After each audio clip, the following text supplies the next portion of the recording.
Okay, good morning to everybody.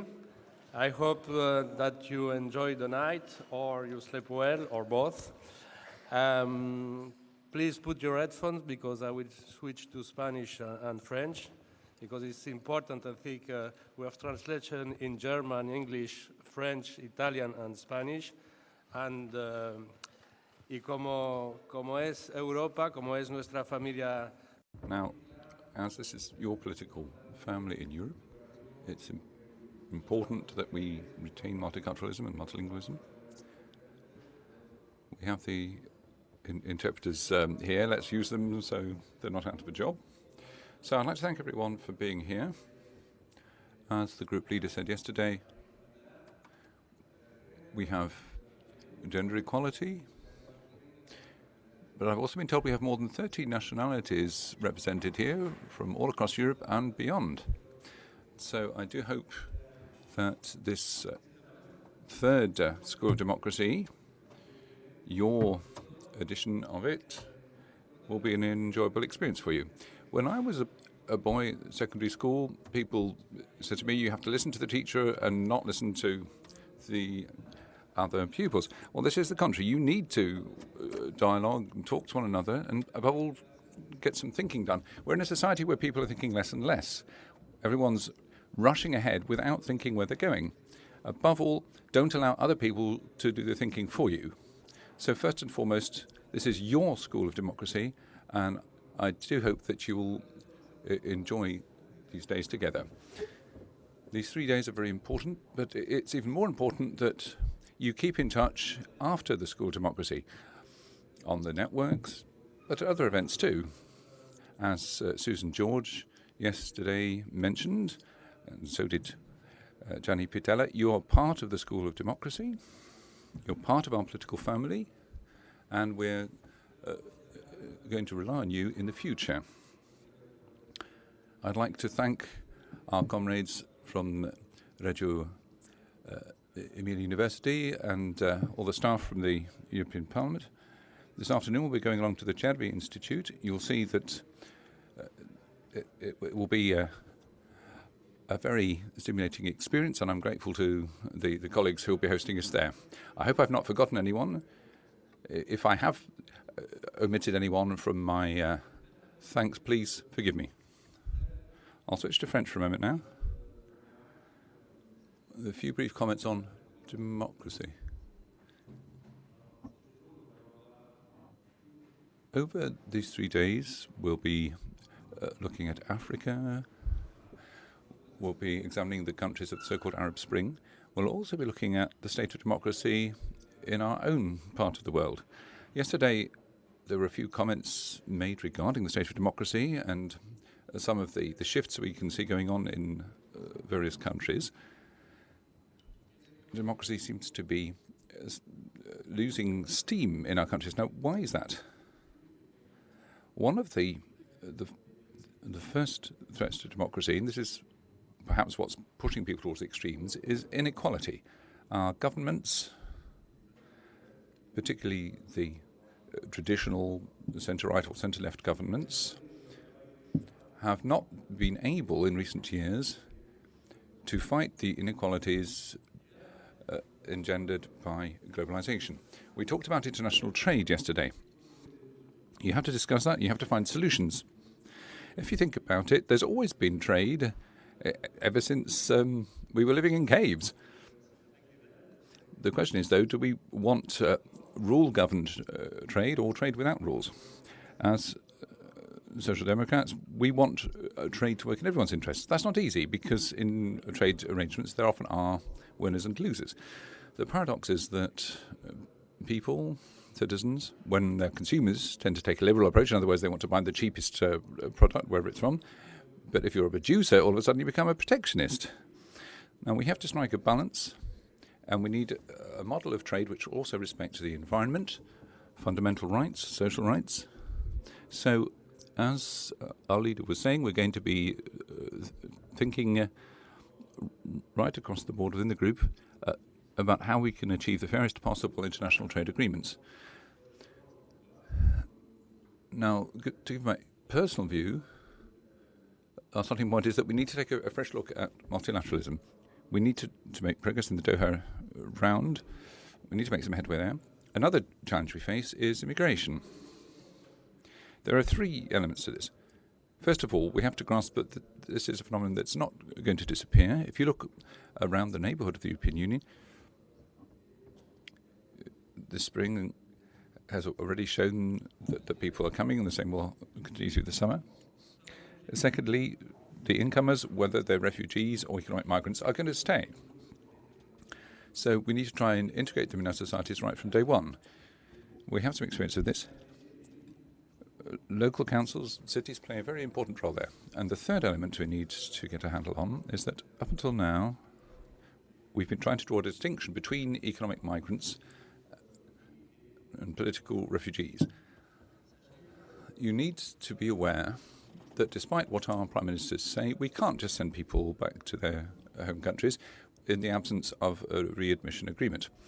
So first of all, you need to look at legal channels to govern migration and find an all-encompassing solution. So those are a few pointers, some food for thought. I'd like you to mull over these various issues and the drift towards authoritarianism. If you think about this, some of our democracies are actually facing legal threats. We elect leaders and governments democratically who, by means of their majorities in Parliament or by use of referendums, are tending towards authoritarianism. Turkey was mentioned yesterday. We might also mention Russia or Hungary. So these two are issues I'd be glad for you to think about. The important point, as Susan George said yesterday, is that we have checks and balances. Now, in that context, you need to think about what was traditionally called the fourth power, that's to say the press, the media. If you look at the campaigns carried out on social networks, they have a considerable influence.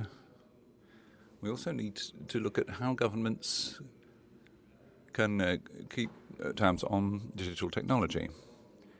A lot has been said about interference in elections by certain countries in other countries' election processes. That's something you might want to think about. Now, I don't want to hog the floor. The important thing is to hear what you have to say. This is your school of democracy, as I was saying. You must make the best possible use of this time. And above all, we want you to leave here with good memories and continue to meet one another and stay in touch. So thank you, everyone, once again for being here.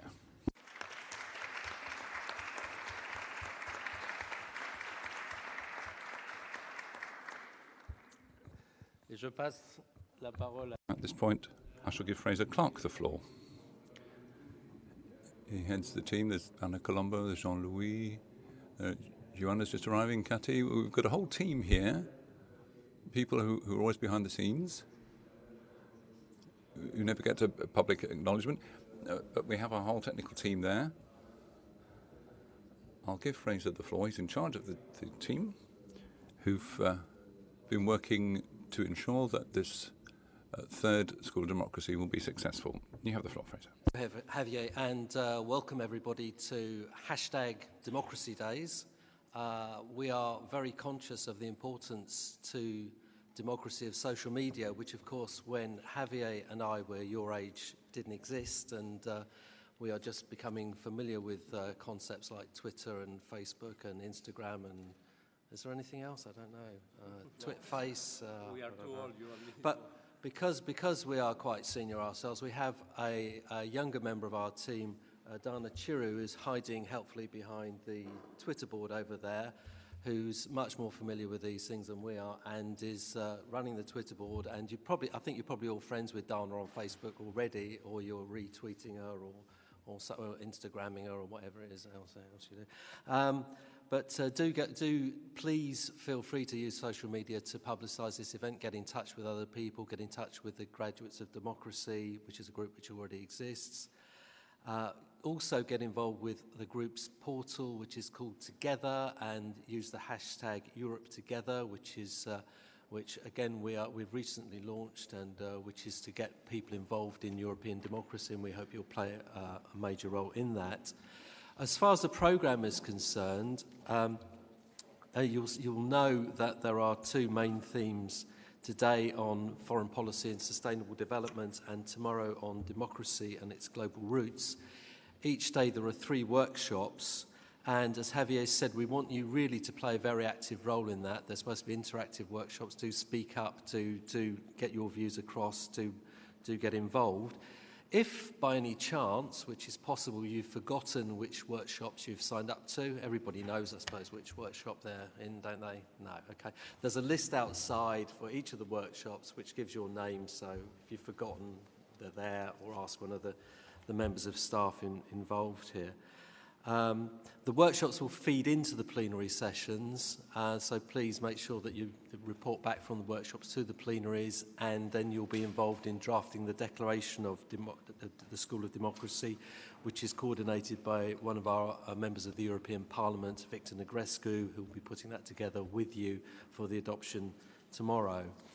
Just on the housekeeping front, there are a few changes to the programme from the nice glossy brochure version. Just to go through those briefly. Unfortunately, we've had some cancellations, so Marco Simoni, who's supposed to be at Workshop 1 today, is unable to participate. Just to say, for the evening visit to the Chervi Institute, which Javier mentioned, we will be leaving together here from the university at 5 p.m, 1700 hours if you speak continental European, to buses which are parked nearby outside, and you'll be guided to there by staff members. For the first workshop on Friday, unfortunately, Guillaume Ngeffa is no longer now able to participate. Also, workshop number 2, Howard Lee who was hoping to join us from Malaysia. You may know Howard as the president of the International Union of Socialist Youth. He's not well, but he's a real trooper and has agreed to try to join us by Skype tomorrow. So if you're taking part in that workshop, Howard won't be in the room, but you'll be able to speak to him on Skype, and he'll be listening to what's going on. We're very pleased that the session with the Reggiani family, which Gianni spoke about yesterday, will be moderated by James Fontana Khan, who's joined us at the last moment and been very helpful. He's a journalist working for the Financial Times in New York and happens to be in Italy at the moment, and was glad to join us as he did last year. And again, we have had another cancellation due to illness for the closing plenary session. Victor Bostinaru is not able to attend. Last thing on the programme, which hopefully you're all looking forward to, tomorrow evening after the hard work of 2 days, the farewell drink will not be in the building. It's in a location nearby, and we'll all walk together from the awards ceremony to the after the group photo, so you'll be guided to that at the end of the School of Democracy. Just to say, Javier's already mentioned about the staff working on this event. There's been a large number of us preparing this for the last year. He mentioned the people on the workshops, Giovanna Pereschi, Anna Colombo and Jean-Louis Verheiden, who are at the right of the room, will be looking after you in each of the individual workshops. Kathy Van Acton has been extremely active in getting the speakers together and putting the programme together. And your presence here is, and your selection, as Javier said, from over 30 countries, is due to the hard work of Sonia Chapatel and Jean-Louis Verheiden, again involved in the workshops.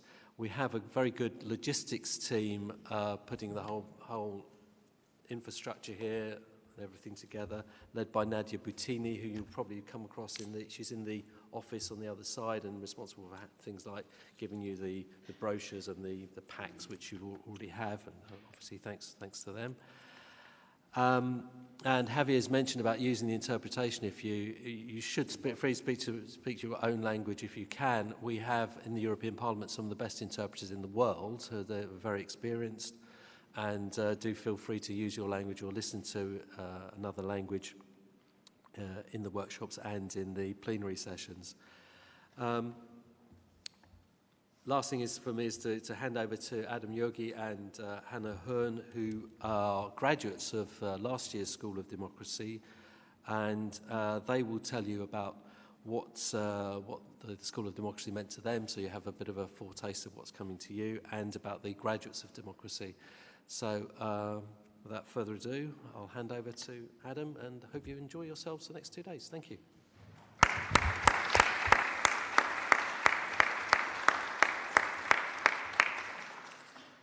Thank you, Fraser. Comrades, good morning. I hope you all had a good evening. You've been very quiet this morning, so I suspect you probably did. My name's Adam Jogi, and as you can tell from my accent, I'm from the land of Brexit, and I say that with regret and sadness and no relish. The fact that you're all here this morning shows you're engaged and aware, and so you'll know that Theresa May on Tuesday announced there'll be a general election in the UK on June the 8th. That's 7 weeks today. Now, I'm 25, and back home I'm the youngest member of Haringey Council, having won my seat after beating the Liberal Party in the elections in 2014. And I mention this because I should be at home knocking on doors and persuading my constituents to vote Labour. That said, talking about politics with fellow Social Democrats, eating Parmesan cheese and drinking Prosecco is definitely a more enjoyable way to spend my time. I'm speaking to you today, and as a politician, I'm grateful you gave me a time limit, Fraser, because we can talk on and on and on, even those of us in our 20s, but I'm not going to do that. I'm speaking today because exactly a year ago, I was sitting where you guys are today, a young European, energized, interested, and determined to fight for what I believe in and for what those of us on the left all believe in too. Now, this is a crazy time for our world. Uncertainty, if I may say, bigotry and negativity reign supreme.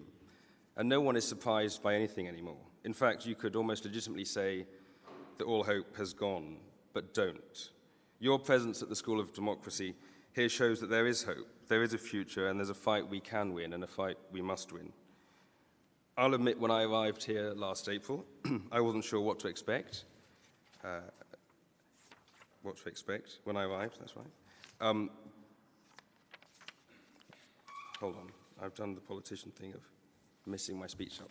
But it was well worth it. It was a unique opportunity to listen, learn, and share values, ideas, experiences, stories, passions, and ambitions. This year is even bigger and better than last. There are workshops discussing globalization, sustainable development, Africa, and the Middle East. These issues require a social democratic response, and you guys are here to help shape it. I hope you'll find the next couple of days as useful as I did last year. Ask questions, make your points, get and be heard. I made friends last year, you can too. I found new comrades, you will too. I had my say, and you must too. So argue away, drink fine wine and eat good food. Stay up late, but don't get lost on the way back to the hotel. And remember, when you all go home after this couple of days, book tickets to the UK before June the 8th. The Labour Party needs you and needs all the help it can get, and we'd love to see you.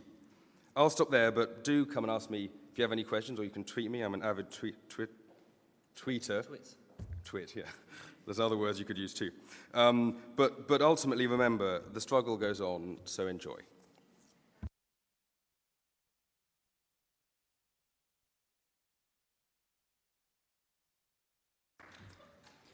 Hello, everyone. I'm Hannah, and I was also a participant at the School of Democracy last year.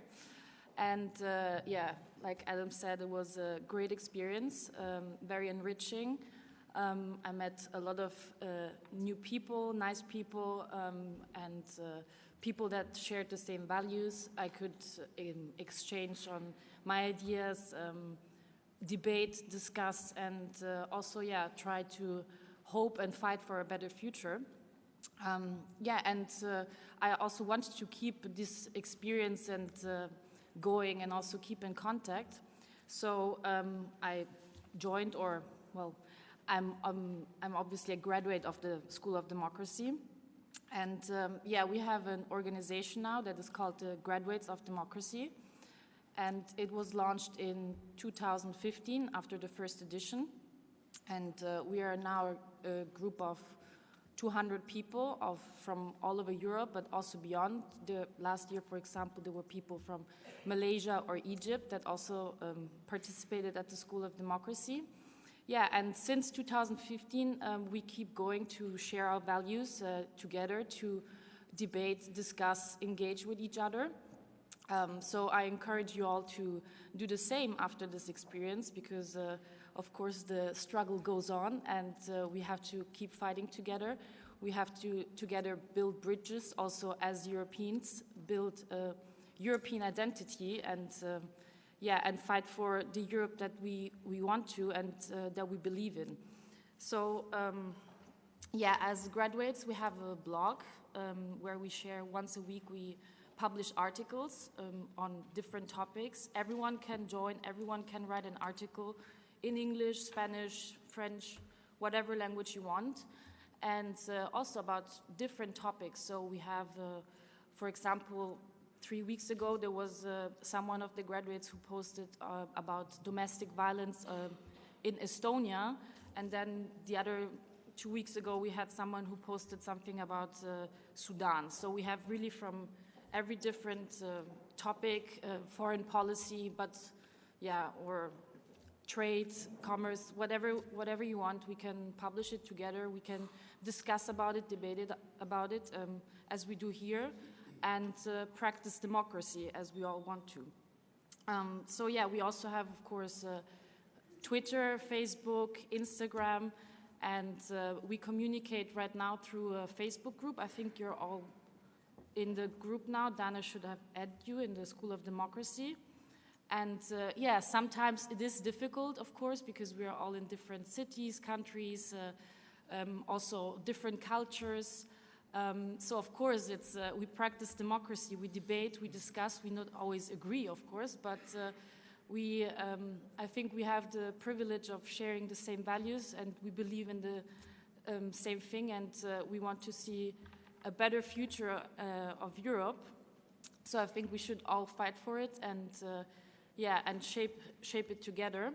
So you're all most welcome to join, to participate actively, and and also just communicate with each other, talk to each other, meet new people, be friends. I mean, last week there was Cecilia, a fellow comrade, who came to visit to Brussels for 2 days, and we just debated and chatted about life and everything.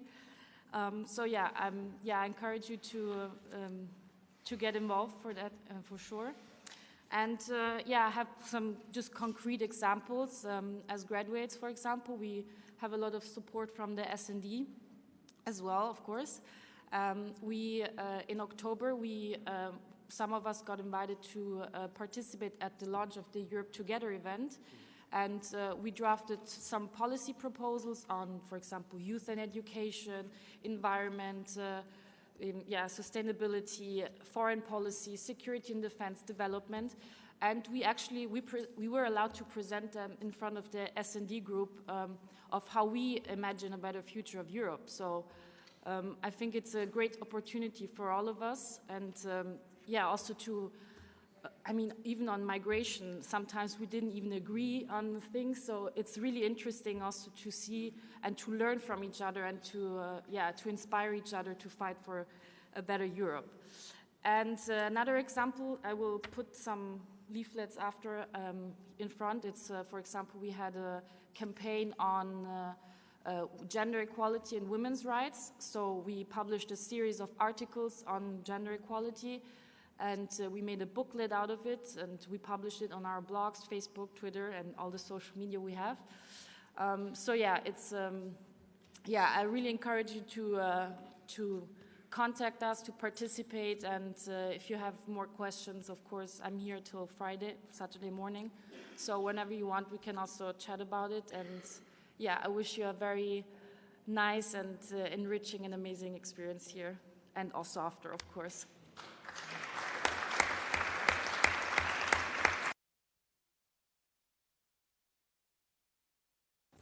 Thank you, Anna. Just before you go to work, just to start with a positive remark, a positive note. We are speaking about Brexit, yes, Brexit. But I remind you that this year, 25th of March, they were the 60th anniversary of the Treaty of Rome. And our family, we believe in this project. It's a wonderful project, the European Union. So think about it, because when our family is in a good shape, Europe is in a good shape. So your ideas, your proposal will be very important, very interesting to put Europe on, and have a good shape of Europe, okay? Let's go to work and enjoy it.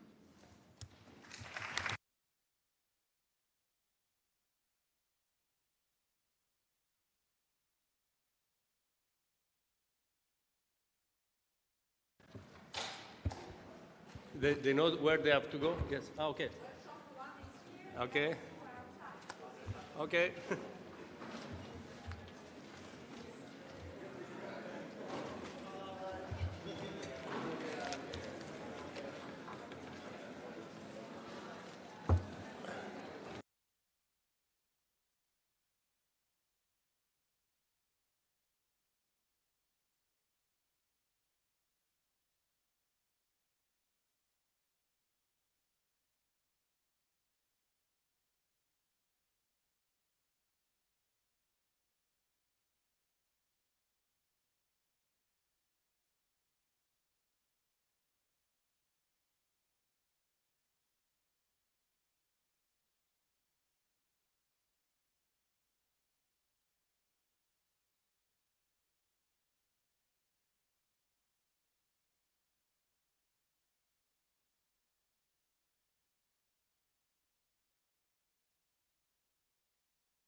So I think we have to start. We already encountered a small delay, so hopefully we'll manage to proceed with the workshop. So first of all, thank you for participating at our workshop on democracy and sustainable development. My name is Victor Negrescu. I'm a member of the European Parliament, coming from Romania, but I'm also the coordinator of the SND 40 network within the SND group, gathering all the young members of the European Parliament that are part of the progressive group in the European Parliament. What you have to know is that in the European Parliament, and in our group, there are 43 MEPs that became members of the European Parliament while still having less than 40 years old, which basically makes the SND group in the European Parliament the group with the biggest number of young representatives. People usually do not know that, but I'm always fancy in mentioning that, because this is important, because the young members in the European Parliament really contribute a lot to the activities of the SND group. We try to do a lot of events. We try to be here every time we are organizing the School of Democracy, be with you, discuss with you, support you all the way in popularizing your ideas, your projects, your thoughts regarding the future of Europe, regarding the future of our group, regarding sustainable development, regarding democracy. So in today's workshop, we have, two speakers. On my right, we have Andrea Vestal, which comes from the Foundation for Democracy and Sustainable Development. She will deliver a speech about the importance of this concept and how it may be used in relation especially with sustainable development.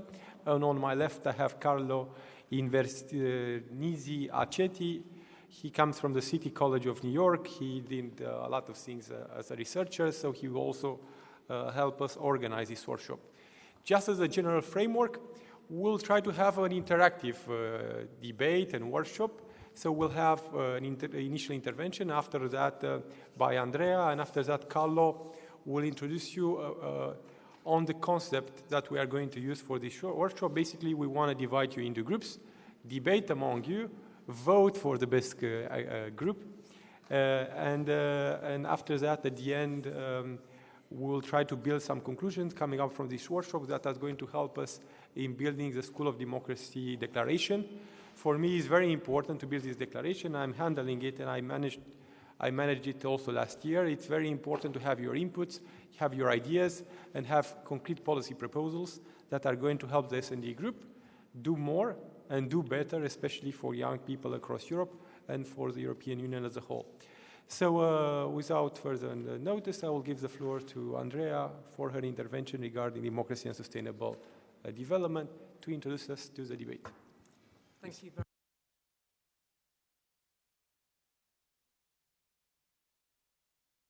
much. Okay. Thank you. Can you hear me now? Great. Okay, so my background is that in '97, I was one of the people who was helping to write the manifesto for the Labour Party, and obviously you know what happened in the UK then. We had this wonderful period where anything could happen, and now coming from the UK, I have to say that it's slightly more problematic. So like the previous speaker, when I was told there were 5 future scenarios for the EU, I had to say, I'm afraid I don't know what they are at the moment. We're trying to work out what the future of the United Kingdom is. We don't even know whether we will have one. So these are interesting times. And the reason why I'm talking on this is I'm part of an organisation called the Foundation for Democracy and Sustainable Development. Now, we came out of something called the Environment Trust, and the reason we set up was because there was nowhere that was looking at, well, if we want to have a sustainable future for everyone with reduced inequality, environmental protection, what does that mean for democracy? What does that mean for the politics? Is the democracy we have fit for purpose? And if we don't have sustainable development, you can start to see some of the problems now. Rising inequality, some of the problems with the environment, with climate change, refugees. It starts to become a kind of scenario where democracy itself may become problematic, and we're starting to see some of those tensions arising already. I don't want to go too much into what democracy is because we're all here, we know that, but I do want to make the point at the bottom, which is, of course, for this discussion, and I'm sure for the next few days, it's more than just elections and representative government. And I think Susan George talked yesterday about all the different ways that people can participate. Sustainable development itself, this is a definition that went right back. You're too young to remember, but I was at university when this definition came, and it still holds, which is development which meets the needs of the present without compromising the ability of future generations to meet their own needs. It's very simple, and I don't think it's changed. In the last 20 years, the idea of sustainable development has become quite loose, and it lost any meaning until, in 2015, the world came together to try to decide what sustainable development goals might be. And actually, whether or not we agree with all of the different goals that are here, there are 17. They cover everything from water and sanitation to reduce poverty, to reduce inequalities, the way that we produce and consume. What was interesting about the process that created that was that there was, internationally, agreement on what these would be. Now, we might disagree, like I say, with some, particularly on the nature and the focus on some of the issues around economic growth. But otherwise, I think it's a question for everyone. Do we actually think that this is a good underpinning and shared set of values? Because it's interesting that internationally we have agreed to them. Different countries are looking at this in different ways. And what's different from the Sustainable Development Goals to what came before this was about a development which was only about poorer countries. Sustainable Development Goals are for all countries. And so it requires that we all look at our practices. We haven't reached nirvana, we know that. We're looking at some very difficult situations. So the SDGs become something that is potentially a useful way to focus around shared futures. However, potentially, and this I'm going to be a little provocative just to show up some of the tensions between how we think about democracy and sustainable development so we can think in discussion. The easy one is, what do they have in common? They have participation. Throughout the Sustainable Development Goals, there's a real need and stated goal to have as much participation by everyone within securing these futures. And I think one underlying principle which covers all of them is no one left behind. I don't know about everyone's countries, but in the UK, we don't even have enough data to know how different areas are affected by things like trade or different income levels. There's a presumption, and when we had Brexit, people were saying, well, hang on, in my area, this is what's happening. And the only information we had was at a national level. So this was not understanding people's lives. So there's something about the no one gets left behind is something that I think works for everyone here. What I want to do, though, is talk about some of the tensions. Existing liberal democracies of the kind that we're all part of and we all want to promote tend, unfortunately, to be quite short-term. The electoral cycle creates short-term policies. We know that in business and finance, the incentives are for shorter-term outcomes. And yet sustainable development is looking at the longer term, something that sustains. It's not just about the environment. If you imagine if you have high levels of inequality, it makes it harder for people to have opportunities in the future. Again, an unsustainable. So, question here, think about it. What would make democracies enable the longer term? Do we have to think about other things other than just having electoral cycles? What might bridge the longer term? Susan George mentioned constitutions last night. Perhaps it's about putting certain elements in the constitution which lock in various aspects of those shared values. Question, what are they? What needs to be part of the electoral process that we debate and discuss? And what do we need to lock in to ensure we have that long term? Wales is interesting. Not many people know they have just introduced a Wellbeing of Future Generations Act. So this is quite complex for those outside the UK, but when Wales was given more powers, underneath everything they do are sustainable development principles. So their constitution, in effect, holds that. The Wellbeing of Future Generations Act involved a conversation around Wales where they thought about what were the 7 main objectives that they all shared and wanted to see Wales achieve, both for Wales, but also their impact externally, so their impact on the rest of the world. So this came in, and every public body has to work to those 7 goals. And interestingly, they then mapped them to the Sustainable Development Goals, and rather amazingly, there was a fit. I think there might have been a bit of a fudge, but I think it's interesting that that was about locking this in and making, and they're the first country to have actually put the Sustainable Development Goals into legislation. Other things that you probably know or might be thinking about is democracies tend to define the nation or the EU level or different political space levels of what a democracy is. And also the citizens who can vote are defined legally. But think about sustainable development. The impacts of what we do obviously affect other countries. And also, future generations do not have a vote. So you could argue they are disenfranchised. So who is involved in democracy? Is it just us now? Is it the future? Is the environment? So the Constitution of Ecuador actually gives rights to nature, which is one of the first. So it opens up, I think, some interesting questions. This was a citizens' initiative that happened in the UK in 2010, and 3 countries were linked with the UK: Ghana, Afghanistan, and Bangladesh, for 3 different reasons: war, climate change, and trade. It's not difficult to work out which ones. And through discussion, some younger people in the UK gave their votes to people in those 3 countries so that they could vote on what the UK did, because of course they're affected. So Desmond Tutu thought this was a fantastic idea, showing common humanity. But it does question who is involved in the decisions that we make and how can they be involved. The other one is that political geography right for decisions? So if you think about, this is probably one of the areas, water, which in future will have some of the greatest conflict. We're already seeing this. The Mekong River Basin is a classic one. Look at all the countries around there: Myanmar, China, Vietnam, Laos, Thailand, Cambodia. The ideal is, and they have in fact done this, is to create a sort of river basin governance which allows decision-making. Because if you think about it, the 2 at the top, China and Myanmar, if they take the water out, they extract the water, there is nothing for the other countries, or they pollute that water.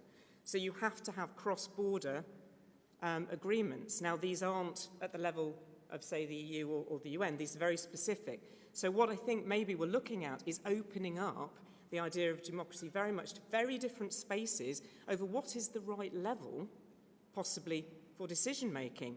For water, it's very different for other decisions. Sometimes it might be a sector, it might be an industrial sector. How does that have a different way of deciding? And critically, how do people get involved? These aren't always particularly participatory, but it's another way of thinking how decisions need to be made. Again, in existing liberal democracies, as we heard last night, and we know economic growth dominates, it's not a necessity, but it just is about how we're structured. And of course, sustainable development is trading off and bringing together the economy, the environment, and the social. Now, that overlapping circles diagram is the way everyone's thought about it before. But actually, that's not really helped, because it just means that the economy tends to win out and the other 2, in reality, tend to be lower down. I don't know whether you've seen the diagram, though, on the, it's out to be your right as well. It's called donut economics, and it's built on this.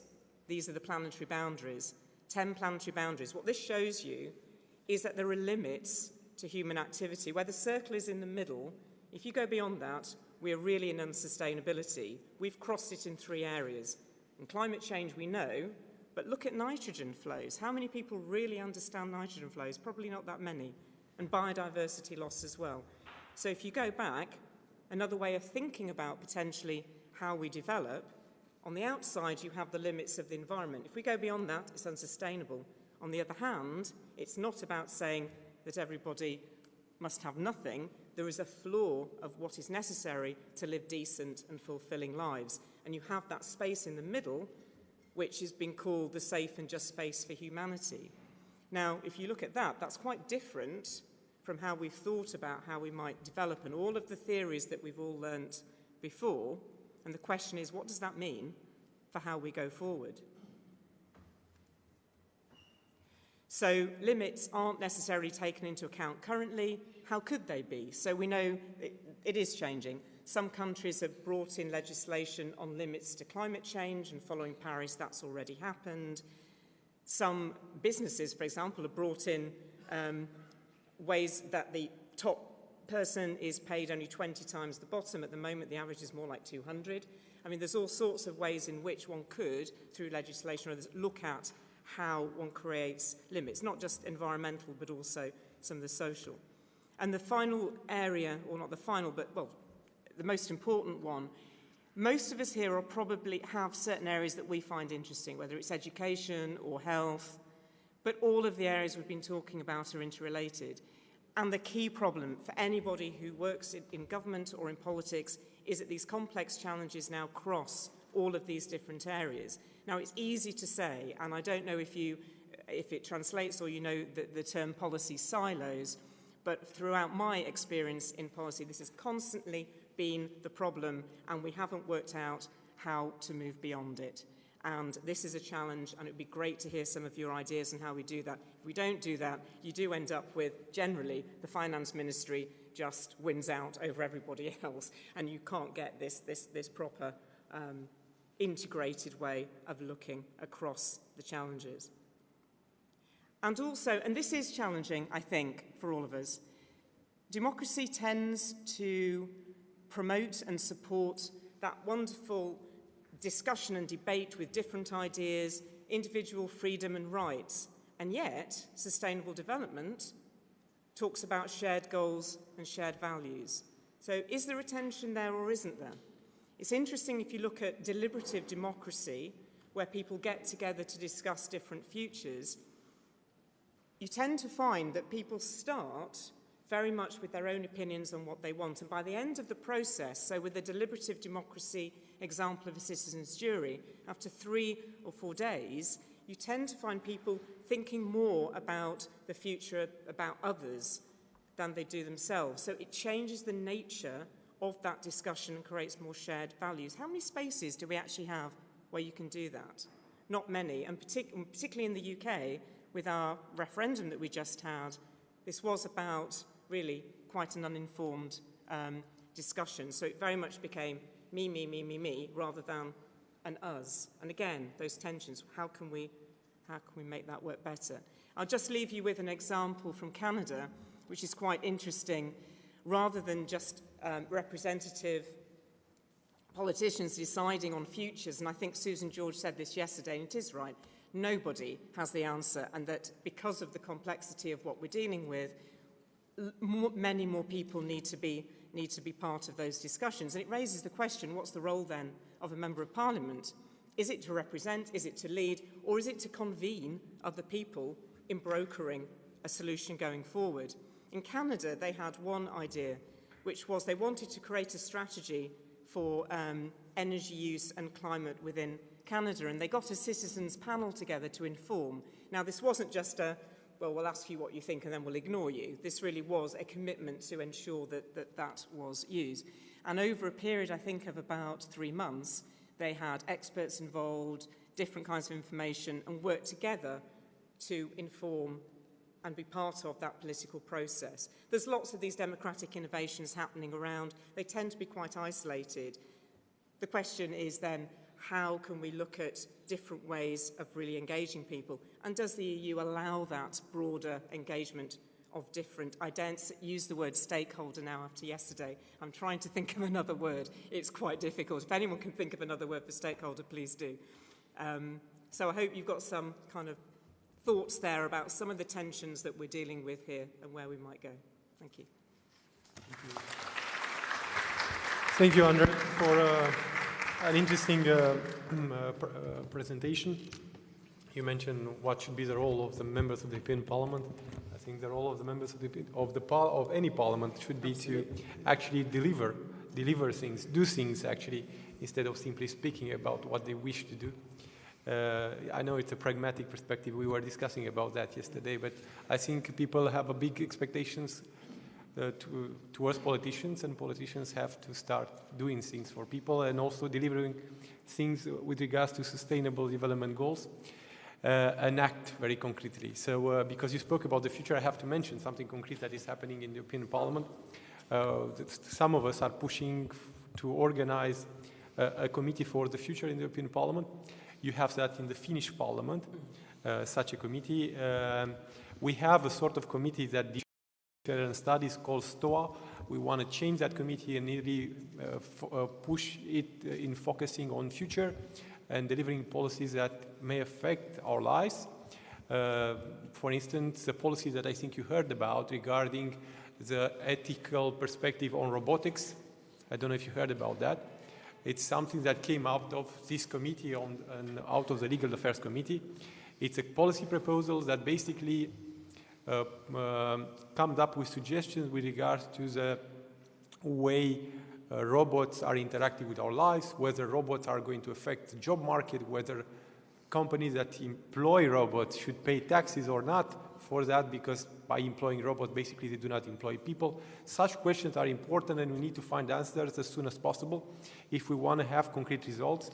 And maybe this desire of some of us in the European Parliament, especially the younger ones, is something very concrete that may help us in coming up with some concrete proposals. But of course, my role here is to simply moderate. So I will give the floor to Carlo, which is going to introduce you to how we want to organize this panel, this workshop, and making it interactive and making it useful for you. So I'll give the floor to Carlo. All right. Hello. My name is Carlo Invernizzi. As Victor said, I'm a professor at City College in New York. I'm also a research associate in Sciences Po University in Paris. Now it's your turn. So the point was we've set a few concepts to lay out the terms of this debate, but as both Andrea and Victor mentioned, all of these concepts are contestable, and we want to try to now give the word to you to debate these concepts and come up with ideas about them. The way we're going to structure this second part of this workshop is what I'm going to explain now and then give the word to you. Basically, we're going to have two debates, you are going to have two debates, structured debates, in competitive structured debates in what is called the Oxford style of debating. I don't know if you are familiar with this. What's going to happen is that you're going to be divided in 4 teams. You're going to have some time, and you're going to be assigned a position to argue, a position that you're not going to choose. We're going to tell you what you will be arguing for. And let me tell you that it doesn't matter if you actually believe in what you've been told that you have to argue. It is about learning the skills of debating. Part of what democracy is about is knowing how to argue. So you're going to be told what you have to argue for. You're going to have some time to work this out as a group. So you're going to be divided in 4 groups. For a certain amount of time, about 20, 30 minutes, you're going to be working as a group, thinking, discussing what arguments can we make when we have the formal debate. After this 20, 30 minutes, there's going to be the first debate. And the first debate is going to be about the question, one of the questions that Andrea has posed, of whether environmental issues should be discussed democratically or not. Should they be part of the democratic process of collective decision-making or not? Should they be given over to experts? So for instance, Andrea was mentioned, who knows about the nitrogen flow? Not many people. So some people say, well, people shouldn't be talking about or deciding over things they don't know about. Maybe experts should be making important decisions. People sometimes, as we know, make very bad decisions. But at the same time, who's going to decide who the experts are? Who's going to decide how to choose the experts, whether the experts are right? What if experts disagree? How do experts decide amongst themselves? So many of the points Andrea mentioned are going to be the topic of the first debate. One team, let's call it Team A, and then I'm going to tell you what team you're a member of, is going to argue that environmental issues should not be debated democratically. They should be taken out of the democratic debate and then maybe decided on by experts or something else. Team B is going to argue that they should not be taken out of the democratic debate, that democracy is the way in which we should talk about environmental issues. That's going to be the first debate. Then Team C and D are going to debate another question, which is obviously extremely relevant to all these questions of environmentalism, which poses the question of, this might shock you, should we care about future generations?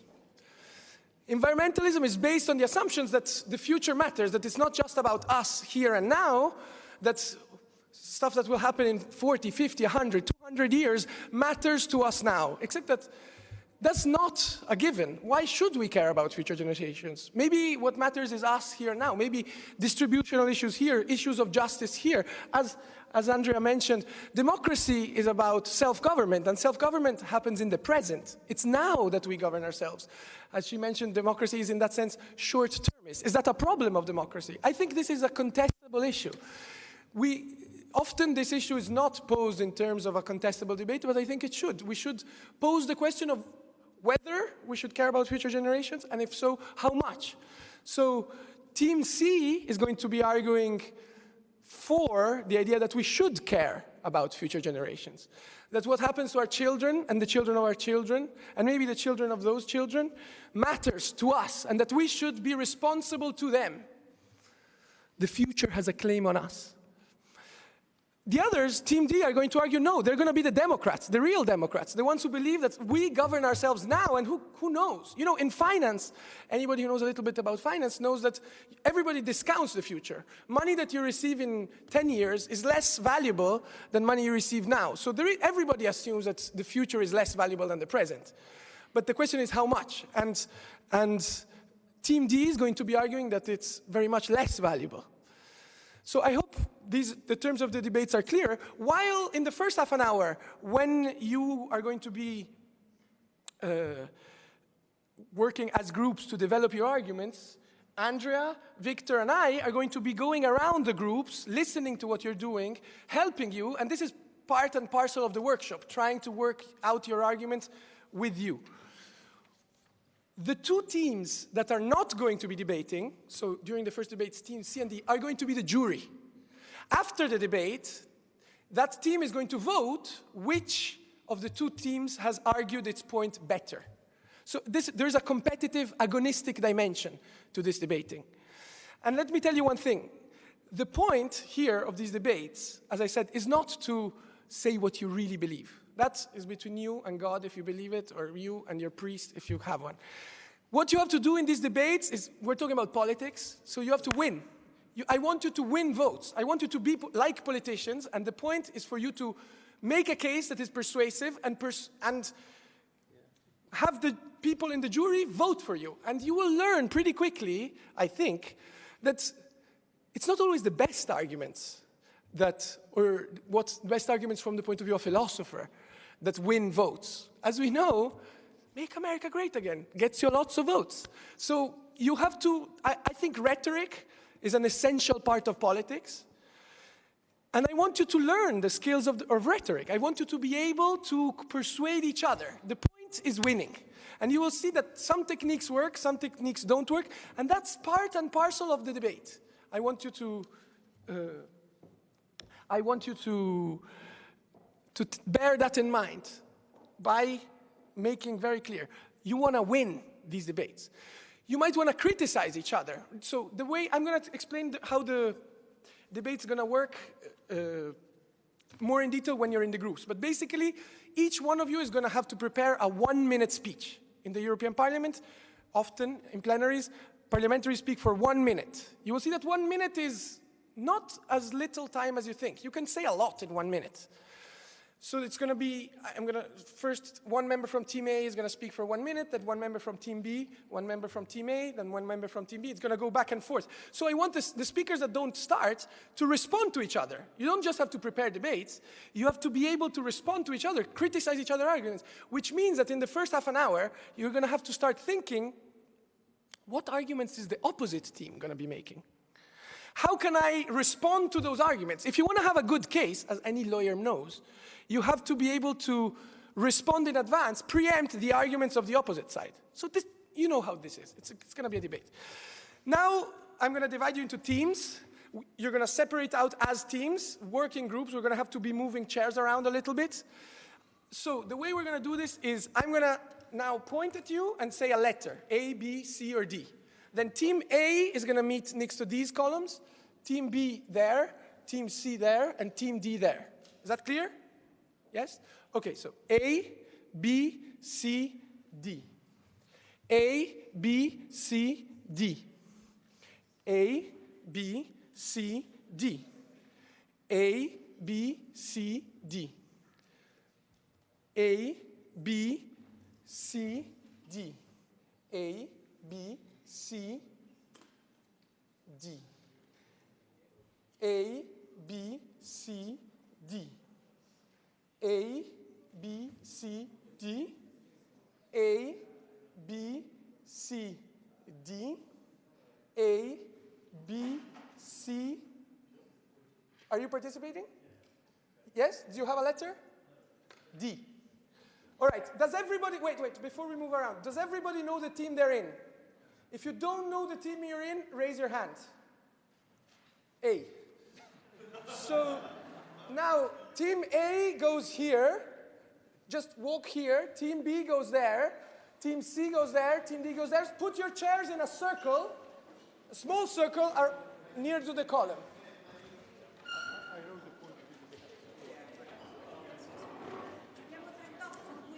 Ah, vabbè, ci organizziamo.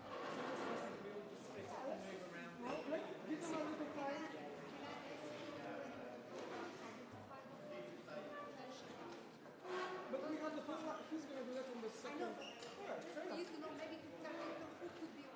Yeah, fair enough.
So the speaker is going to get this.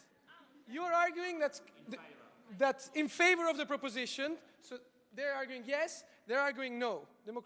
Environmental issues should not be decided upon democratically.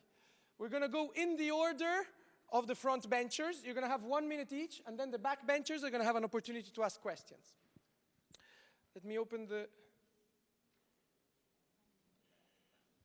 All right.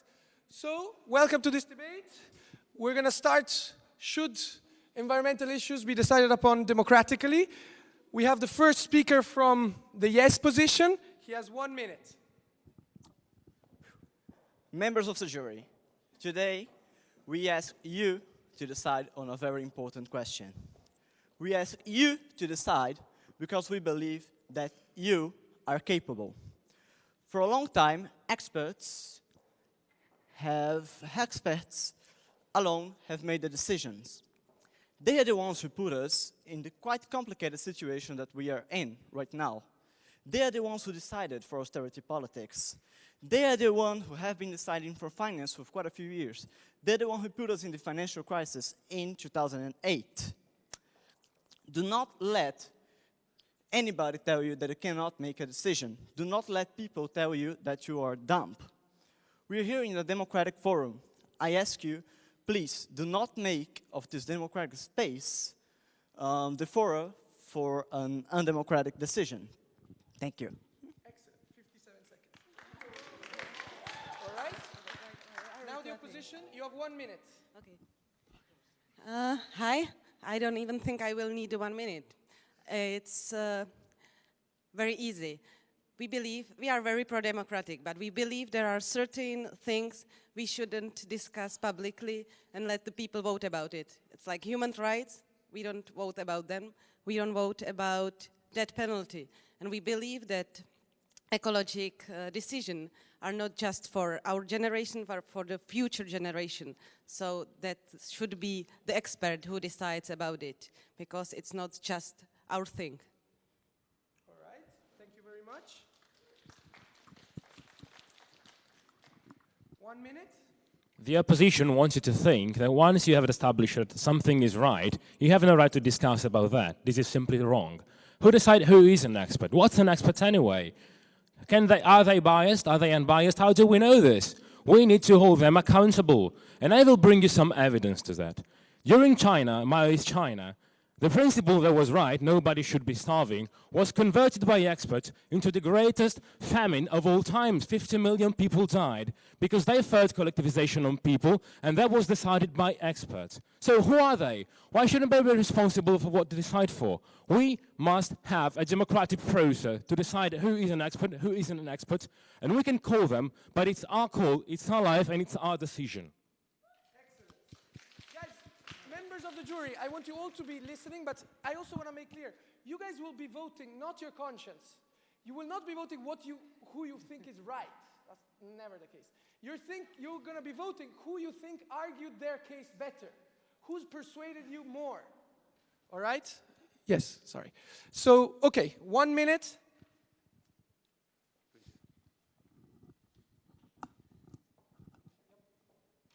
Thank you very much. What I would like to say is that this debate is not about whether people are not enlightened enough to vote or whether experts are, I don't know, let's say the devil or something like that. Of course, there is always a problem with the probity, the independence of the experts. But in every country, the processes to choose the experts is always fully framed by the law. There is a legislative framework to choose those experts. And the reality is that there is a time for good feelings, and there is a time for, let's say, realism. Not all people can vote on all matters. Who here is an expert in nuclear waste? Who here is an expert in geology? Not us. So how could we fully and lightly vote about it? How could we really have a vote that has value on these matters? Well, we're not saying that people should not be able to give their opinion. We are just saying that on some matters, sometimes, if we are in the spirit of a better regulation, we have to give the keys to the people who really have the knowledge about those things. And these people are not always the citizens just because they are citizens. Thank you very much. Thank you very much. Very good. Grazie. First of all, I am an expert. You are an expert. That is the answer to your questions. We are all experts in our own fields. We can be helped by experts, don't get me wrong. So I don't know anything about nuclear waste. I know some things about environmental issues, but we should not be governed by experts. So there's always a problem with experts. I mean, they're enlightened people, that's for sure, but their liability. What about their liability if they are wrong, if they do mistakes, if they do not know what to do, if they have several positions about climate change, what should we do? Should we decide that, oh, this expert is good looking, so we should actually go for this position? Oh, this expert seems nice. He has a nice view. We should go for that one. No, what about that? What about their influence? What about the fact that lobbyists can actually eat them up? So seriously, wake up, people. You are an expert in your own field. People are not dumb, and they should have the right to be enlightened by experts to decide what environmental issues should be their priorities. And you know, have their voice heard. What about that? What do you think? Is that democratic enough? Oh, no, that's actually... Thank you very much. It's not easy to argue as an expert, huh? Sure. Let's see what the experts have to say. Okay. 1 minute. So I'm afraid here someone wants to reduce everything to a dichotomic question. So it's like, it has to be democratic. It's like we against us, the people against the expert. Is not like that. There are several nuances of participation. When, for example, we want to, okay, what was it? Yeah. For instance, there are NGOs, grassroots organizations that participate and are actually consulted from experts. There is a continuous exchange between the two parts. And I also have to say the participation has grown with the time. It's like a process. It's not like democracy and an expert. It goes like in a direction. And I also want to point out that experts are a necessary evil. What do I mean by that? Look at the political model where we live. It's not direct democracy, it's representative democracy. So you have to see experts as the best we can have, people as the least informed persons, and politics is in between to mediate. Thank you.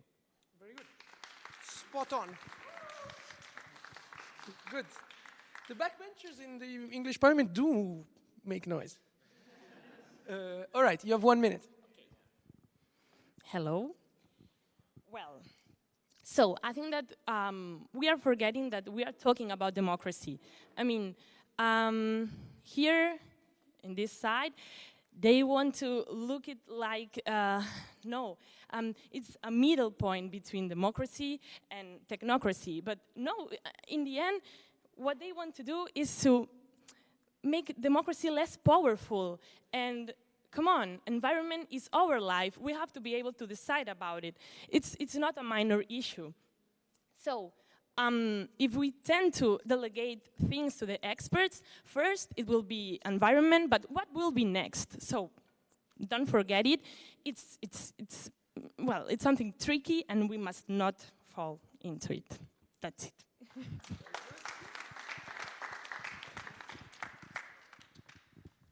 Hello, everyone. So ask yourself,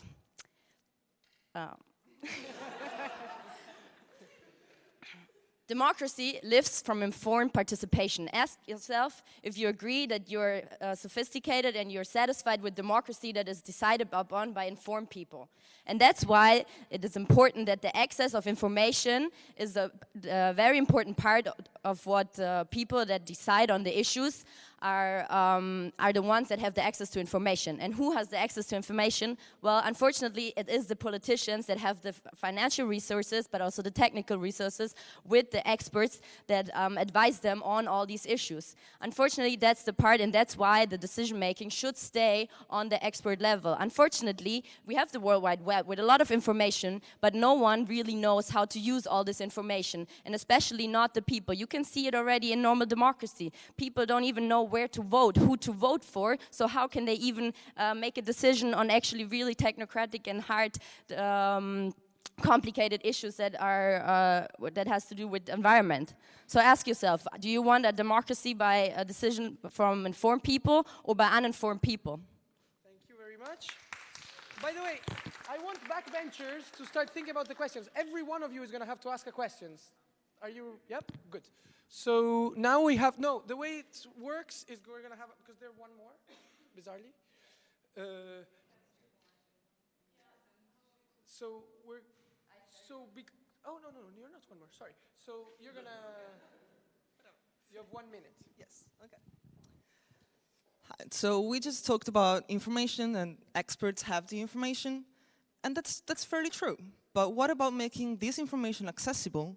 What about making it an inclusive debate, an open one, a fair one, a democratic one?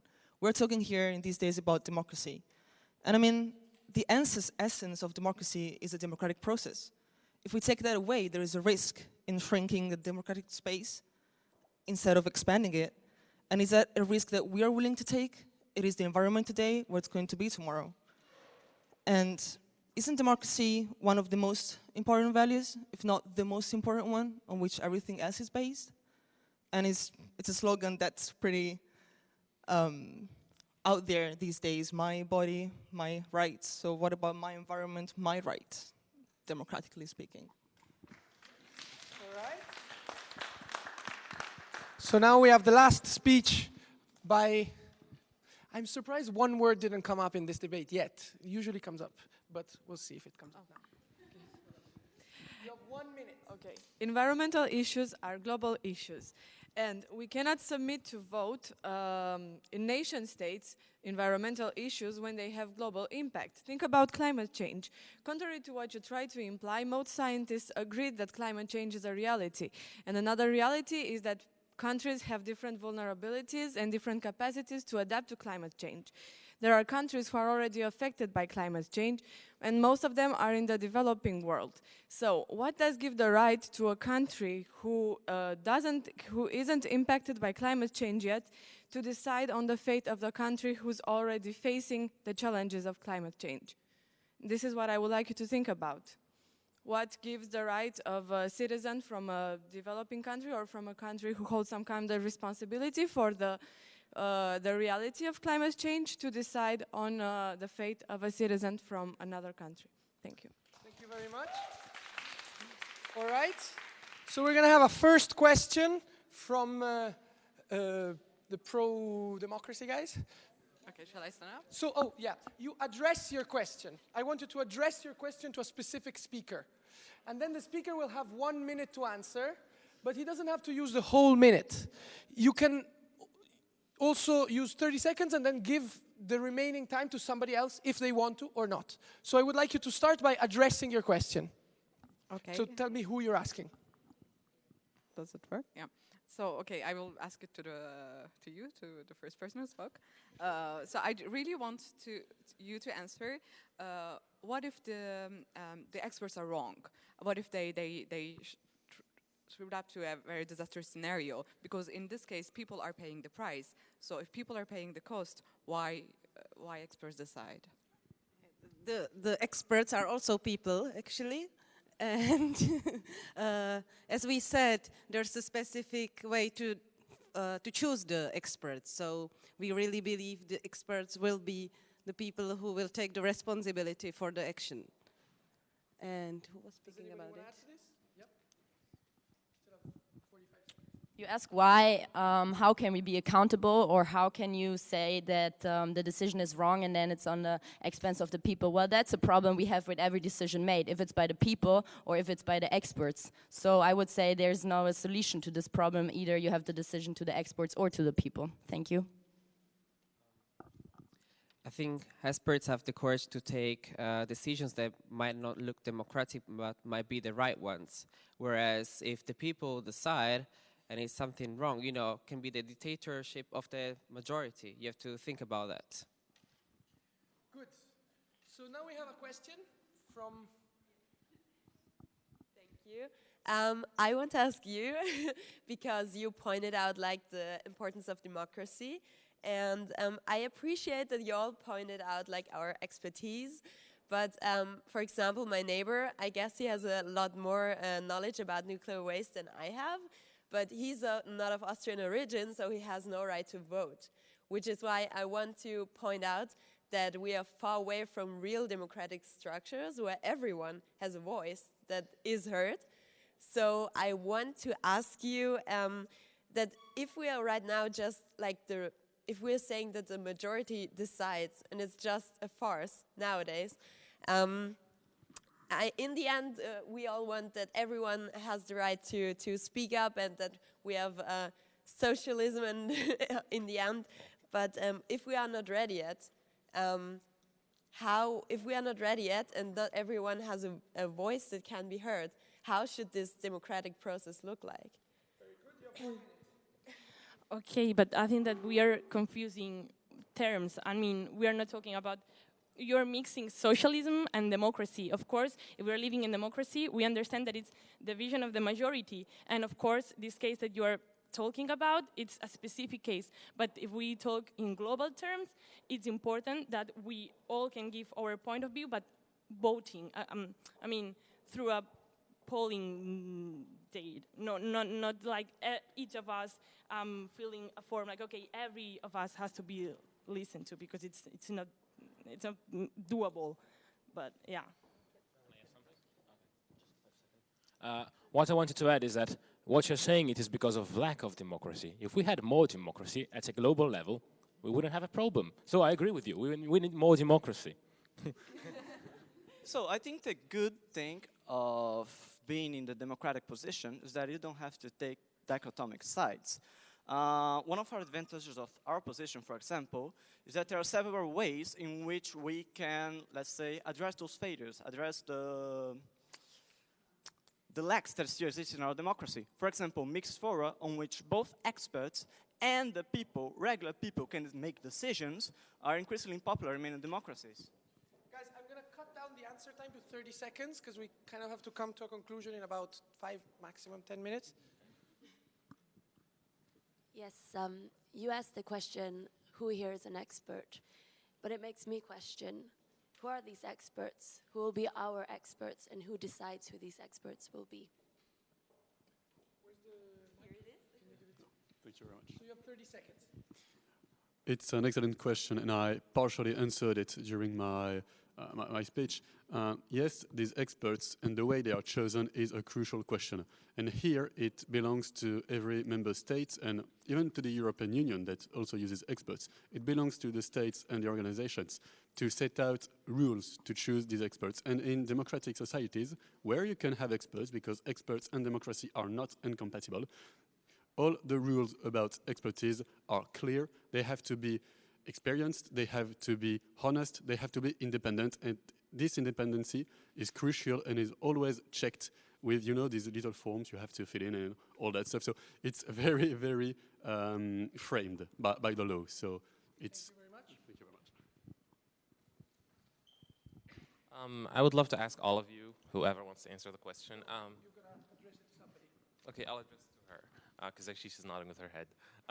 Okay, so what kind of institutions do you have in place that would actually help you to implement the decisions that the people voted for, especially that those decisions doesn't only affect your country, but all the countries around you and the neighboring countries, not only in Europe, but also in Africa? So let's say the people voted yes for a decision on climate change. How are you going to solve climate change when you didn't even discuss with countries around you? You didn't even do partnerships with countries around you. You didn't even do consultations with countries around you. How are you willing to create some sort of partnerships, institutions that would actually solve the problem in your country and the countries around you? Yes, you have 30 seconds. Yeah. Well, I think that somebody already said that it's a global problem. Both experts and democracy can be transnational. There are plenty of citizens' movements that are transnational, maybe more than experts. So what about national experts that decide on national policy? Do they take into account what's going on around them? I mean, the same questions can be posed on experts, depending on the level of experts we're looking at. And at the same time, I strongly think that a democratic movement that is transnational as... I'm going to have to be brutal okay. Because... All right, sorry. Thank you. I would like to ask the young girl in front of me, do you really think that people are stupid? Look at the recent history. Look at the recent history, the recent political events. I'm sorry. We saw Trump's election, we saw Brexit. This is people's responses, this is people's rebellion to your technocratic system. It's your fault, populism is your fault. For example, Brexit is the fault of the European Union's democratic system. It's the lack of democracy. The cause of populism is the lack of democracy, and it's your fault.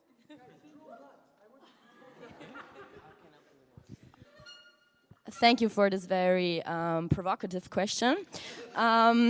What I want to say to you is that you are a very elitist person who's saying this right now, who has the ability to be informed and to actually be in this surrounding that can decide, that you actually have the idea that you can decide and that that your voice is being heard.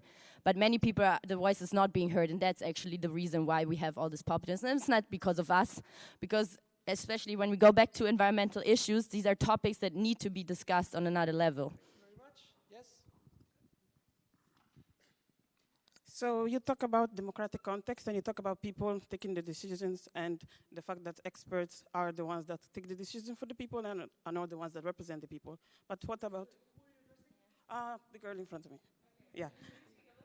Okay, and but what about the people that cannot vote in a democratic system? For example, immigrants, people without documents. What about people that don't have the possibility to vote? What about countries that are not democratic, so they're not able to be part of this transnational process?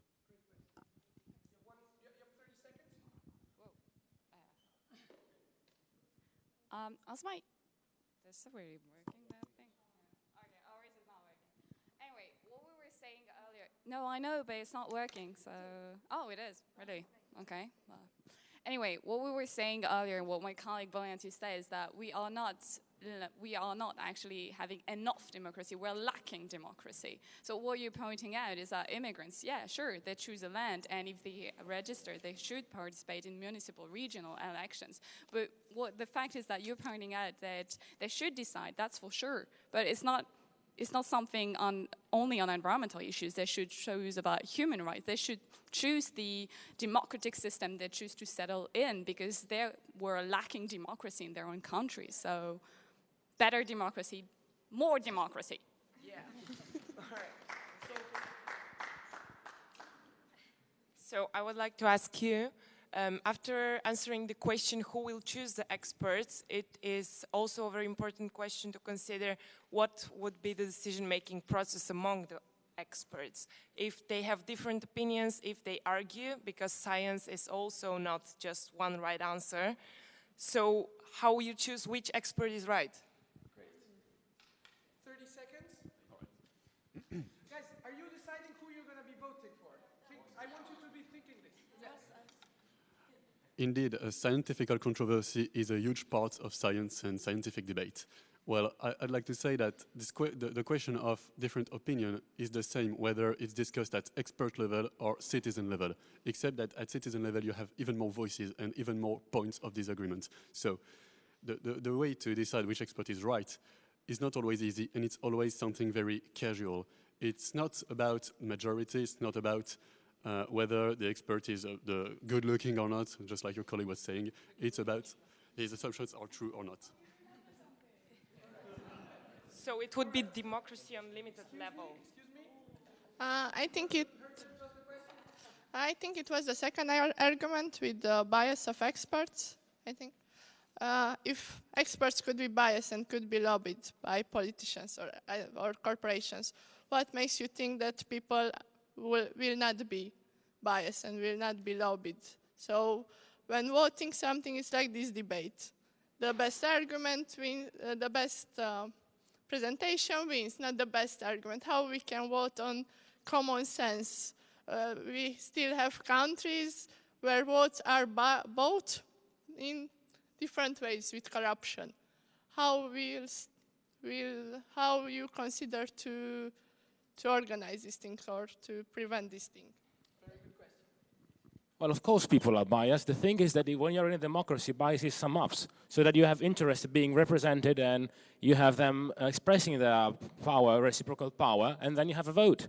What we need is people talking about their issues and independent experts that have a voice as a consultative voice, but not as a decisive voice. We can talk to them and see what happens.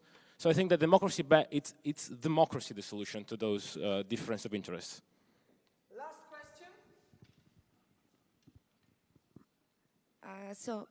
To defend your position, I'm asking you. to defend your position and the position of experts, you attack the democracy by saying that people are stupid and sometimes doesn't know how to vote. And you attacked also politics, saying that they can't mediate between people and experts. So my question is, what is the solution if democracy is not the solution and politics is not the solution? All right. Do you have the mic? No. 30 seconds, and then you guys vote. Well, my solution to this is that the decision should be done by the people who have the access to information. Because even if making information accessible to everyone, we know that accessibility to information can lead to false information. Thank you. All right. There's still 10 seconds. Somebody want to use them? No? Okay. So the debate is over. You guys are team A, and you guys are team B. I want you to take a small piece of paper and write, if you think, again, you're not voting your conscience. You're voting which team has made their case more persuasively. If you think team A made the case more persuasively, write A. If you think team B made their case more persuasively, yeah. The debate was the whole process. Now you guys vote on who you think made their case better. If you think these guys did, team A. If you think these guys did, team B. Please write it on a piece of paper. I'm going to come around and collect.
By a vote of something like, yeah, 90%, it was decided that environmental decisions should not be taken out of the democratic process. So, Team A has won. Perhaps unsurprisingly, the people have decided to empower themselves. All right. Now we have the second debate, which is going to be about. Do you have? Where's the mic? Yeah, the mic is there. Yeah. So now we start with the second debate. Same procedure. So, Team C argues what? All right. The question is, now we're going to have a separate debate. The question we pose is whether we should care about future generations as much or more than we care about the present. And Team C here is going to argue that future generations should not be taken into account. Their opinions don't count as much as the present opinions. Here are the presentists. This team is going to argue that future generations matter, that we have a responsibility to the future.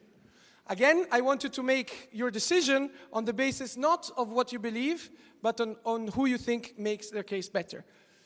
All right, so it's the same process. We're going to start with the first speaker. You have 1 minute. Ladies and gentlemen, we are facing significant global challenges from energy insecurity, food insecurity, and gender justice. If you think about where these challenges are concentrated, it's in the global south.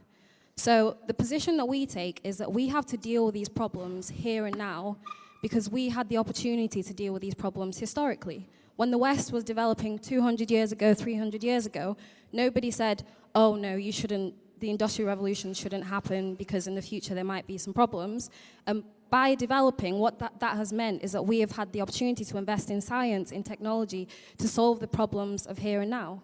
So what we believe is that for people in the developing world, we need to give them access to opportunities and resources so that they can make their own decisions now. I give you the example of a UN study that said that globally, women spend 4 hours a day sourcing for firewood. Now, these are future scientists, future doctors, people that can figure out oncology drugs, lots and lots of opportunities in technology for energy.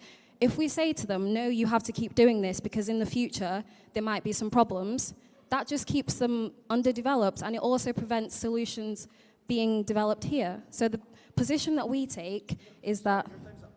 Okay, that's the position. All right. You have 1 minute. So we argue that we're discussing that we should care about future generations. I really want to respond to what has been said, but I fear I might run out of time as well, so I'm going to stick to the script.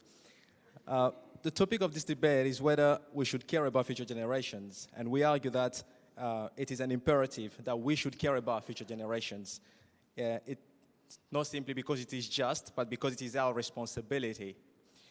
And the future, from the way we perceive it, is as important as the present and as important as the past was. Those who existed before us left a world as best as they could. Their selfishness has led us to have some resentment to some extent, and some of the good legacies that have left us have given us something to be proud of. We wouldn't be united here today talking about ways of improving democracy if somebody had not conceived of the idea of democracy in the first place. So it is important for us to care about future generations and leave them what we think is the best that we can leave for them. How much do I have there? Oh, thank you very much. So, no. You have 1 minute. So I want to start by a common misunderstanding or an illusion that progressive values is something of a linear path in the sense that in the future we'll all live in this progressive paradise where everyone has progressive values and everything is amazing, but that's wrong. We're seeing it right now that progressive values are being challenged all the time. For example, in the US. So the value struggles of today are extremely important. If we choose to focus on the future, we also accept some responsibility. We'll have the historic responsibility, and as we see how values and policies have moved in cycles, we don't know that the future doesn't warrant authoritarianism, fascism, or anything else. And then we also have the responsibility for that.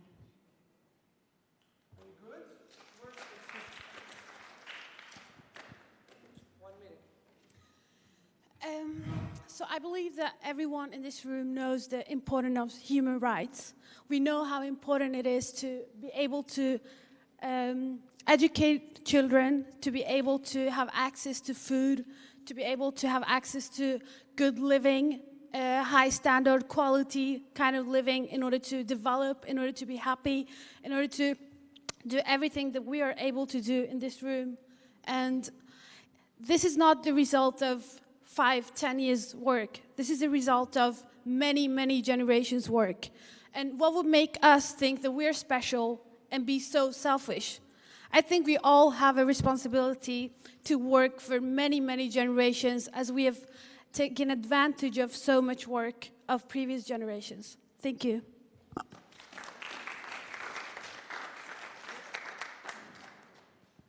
It's interesting that the case for the future is always made with the past. Here. Okay, the third point that we really want to emphasize is self-governance. Every generation should decide for itself. You should decide for yourself. People are suffering right now, and if we have a means to help them, we should help them right now.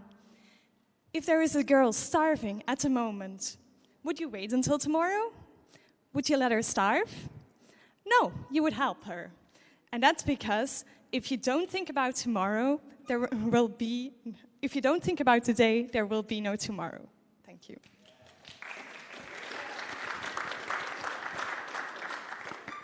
It's a good line. Anyway, you have 1 minute.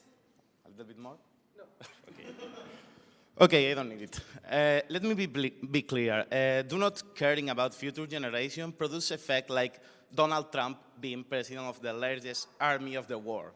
Donald Trump launching the biggest bomb ever created over human beings in Middle East. We have to be serious on this topic. We are here for doing politics, and politics means caring about people, all the people, not just the people right now, living right now. Recent history has shown us what happens when we don't care about future. Brexit won. And we cannot let this happen again. Oops. Finally, we have to, here. We were being elected for that. Don't let selfish win. Selfish has made a worse world. Don't let selfish win. We know and always we are stronger together. Don't let selfish win. Thank you.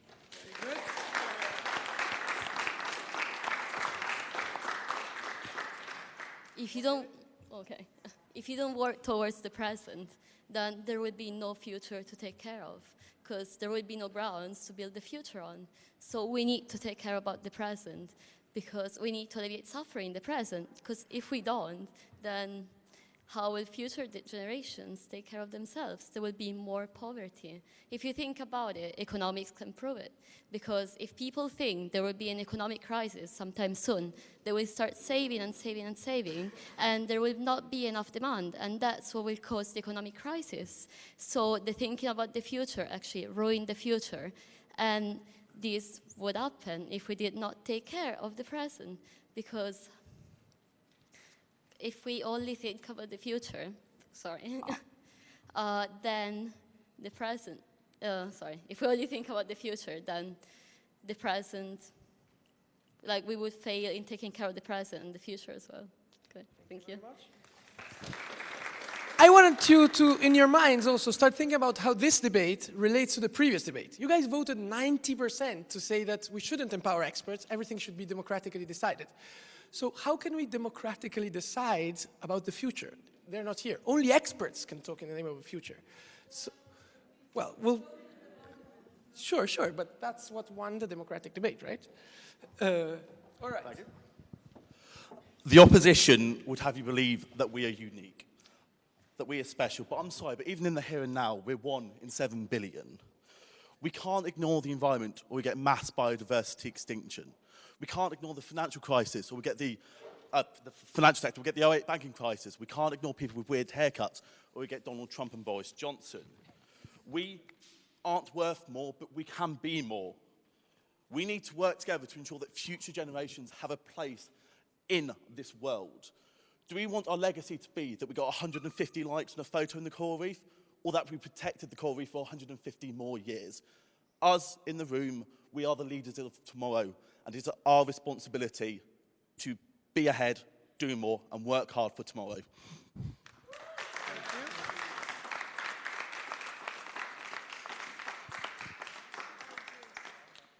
All right, 1 minute. Because we care about today doesn't mean we don't care about tomorrow. I agree that the future is incredibly important, but to make the future a better place, we need to first solve the problems of today.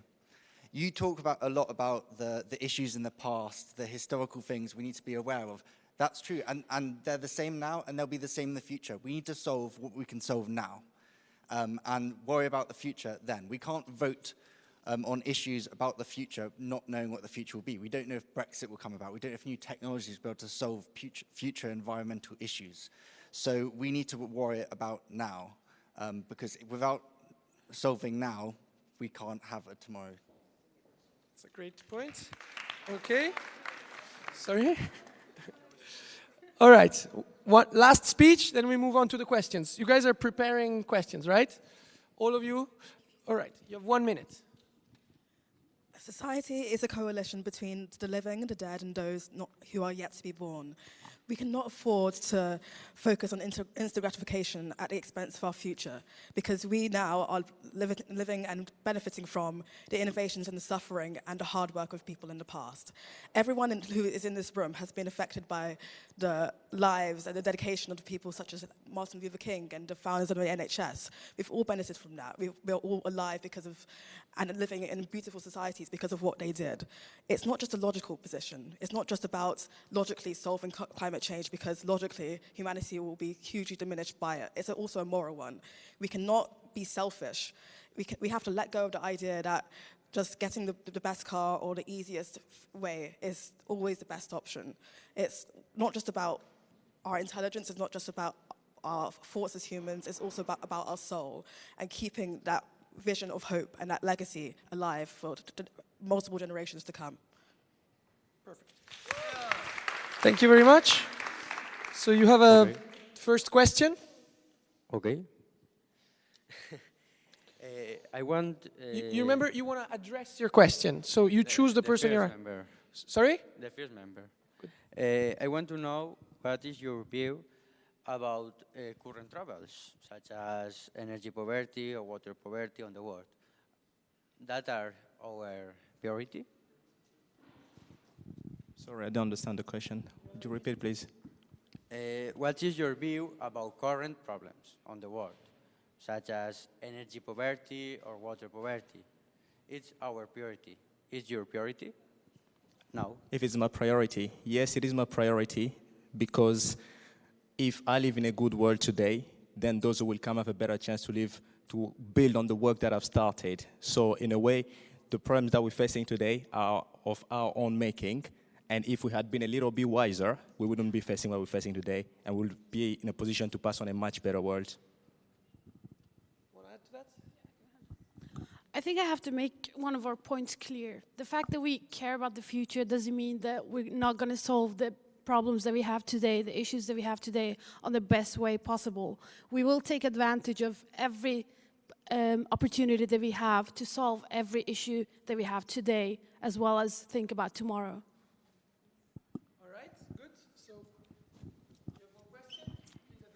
Yeah, my question is to speaker number 3. You said every generation should care for itself, but there are something where the future generation isn't possible to change it, like the climatic change. What would you say to your people, to your children when you're old? Like, oh yeah, our generation wasn't caring about so much about the climatic change. But yeah, it's too late now to change it. But yeah, we thought every generation can care for itself. So what would you say to them? Okay, thank you very much for your question. I think it's wrong to say that if we think about our own generation first, that would be egocentric. I think it's also social to think about your own generation, because we're a collectivity as well. And if there is a great opportunity to help people in a way that is environmentally sustainable, we will most certainly do it. But at the same time, we do need to take into account that there are problems facing us at the moment. And if those problems can be solved in a way, then we should do it. We should not leave it aside just because that there is might be an environmental impact. Hello. Right, to the lady on the end. My question is, right, okay. Well, it's a real struggle. We've seen that it's a real struggle for governments to even have a coherent way of having a unified environmental policy. It's just really quite impractical. So, you know, it's almost impossible for coherent and impractical to have a coherent response to environmental concerns. So, you know, countries are really different, and they have different resources, and it's just impractical. This is why there hasn't been a coherent response, and you know, it's going to take too long it's going to just take decades before there's even a coherent idea, and that's why it hasn't happened. I think it's interesting that you said it's going to be impossible, because people have said that about so many issues. In the US, it was impossible to conceive of a world in which blacks and whites can live side by side. In 1800, they would have said a black president, like even a black person that could read, was impossible. And yet, standing in 2017, that's happened. We can't just say that because it's impossible, because it seems difficult, we should not go for it, because the achievements of us now have been built on the achievements of people going way back in past years. Every little thing helps. So even if it takes 70 years, even if it takes 80 years, we cannot justify not doing anything now just because it's a bit hard. I think that's just laziness and egocentrism, and I think that's wrong.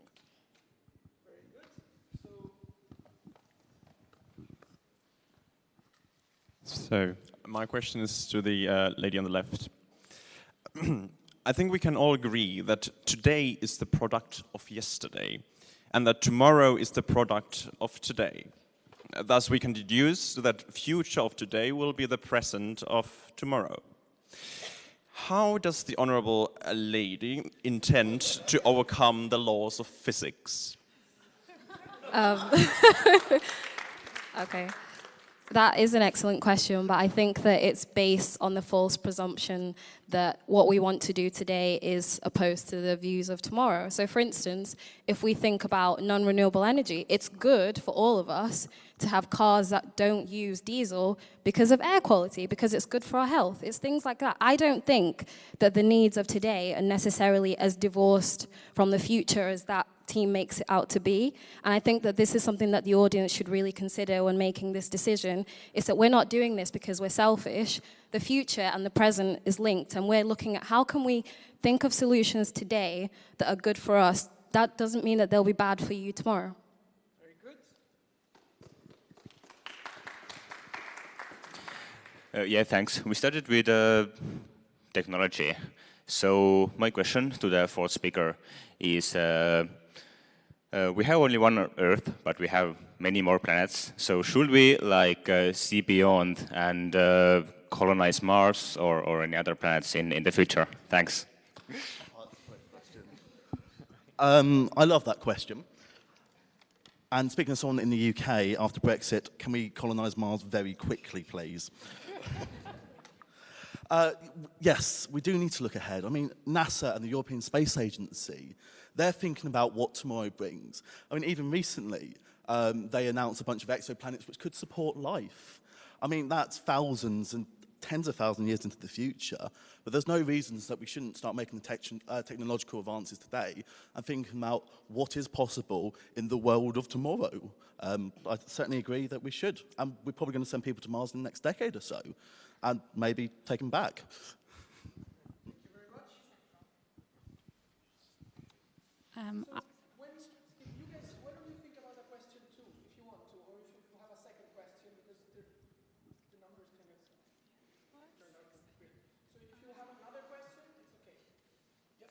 Okay, so I would like to address the question to you. So you were mainly focusing on those short-term problems and for example, starvation or problems that we are really facing at the moment, which I also understand that are important. But don't you think that those problems we are facing now have evolved from something over a very long period of time? So for example, people starving today is the product of bad, of global warming, influencing those regions extremely. So what are your solutions to this? And, okay. Okay.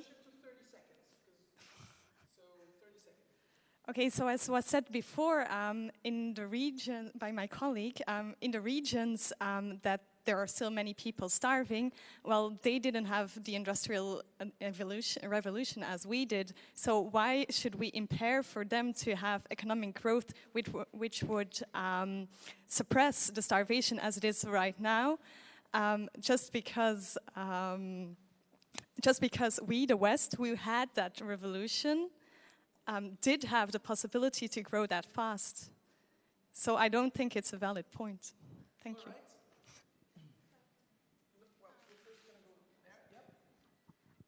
Yeah, my question is that how can we make, or how can you make political decisions? Oh, sorry. You. The one. Sorry. Yeah, so how can you make political decisions when we don't know actually what the world is going to look like in the future? I mean, I do know what I would want the world to look like in 2095, but we don't actually know what kind of food we're going to eat, or what our transportation is going to be like, or we don't know about energy or anything like that. So how can we make political decisions when our they're just assumptions of future? Like, yeah, exactly. Thank you. Good question, but I mean that it's a question that we already said. She said that care about future generation is not in the opposite side of care about today. We are talking about caring for all the people living in our planet, on every planet, who knows. But I think that my point of view is that you are always talking about our generation is the first, and in my head it's always sound America first, and it cannot be. Sorry. Thank you, very good. Yes? So my question is to the second speaker, and you said that we have to be selfish and think about ourselves and not the future generations, but when we talk about the future generations, that means also that your kid is the future generation. So what would have happened if your mother would have had the same mindset and would have smoked and drunk during her pregnancy? What would you look like now?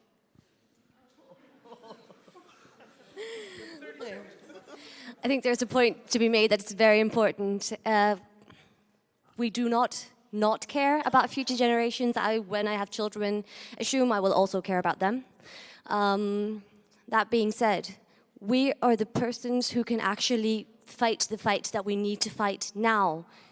I do not want to be responsible for whichever values a person or a future Donald Trump, a future Hitler, has in 50 or 100 years, because I cannot guarantee anything. What time frame? Anyway, yes. Question? A question. Oh no, I just had something to add. No. Now is your turn to ask. I thought you had a question. Does anybody here have a question? Yeah. Sorry. Okay. So, I think there's a degree of selfishness. To the middle gentleman. There's a degree of... No, okay, so... Okay, yeah, there you go. So there's a degree of selfishness about the global south, so Asia, Africa, countries that are still in poverty, and expecting them to be a big part of, developing sustainably when we know that the technology means that they're not going to develop as quickly as European nations did through the Industrial Revolution. So you're holding these countries back even further, and their future generations are going to suffer for even longer. So why not help them develop quicker and become on par with how we live in Europe? Good, 30 seconds. Well, that's a really interesting point that you just made. What we're trying to do is actually to make those countries develop more in longer term. So we don't believe that just going with some food for the day for these countries will solve their problems. Rather, we will build our country so strong that we can actually take care of what is rest in the world and make them develop as well, future-wise. So.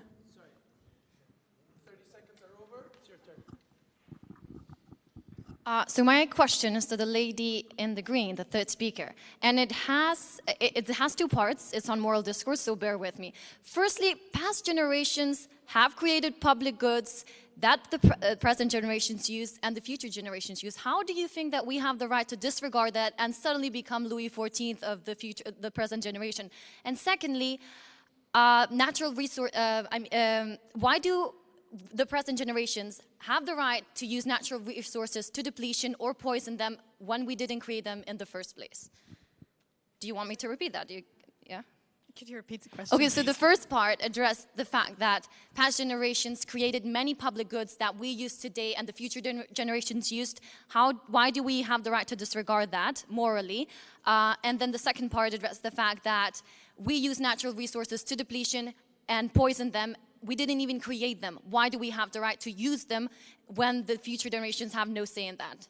So morally, like in your moral discourse. Well, I think it's very interesting that you say that natural resources are created. I think they are just there on our planet, and there is. I meant not created by us. Sorry.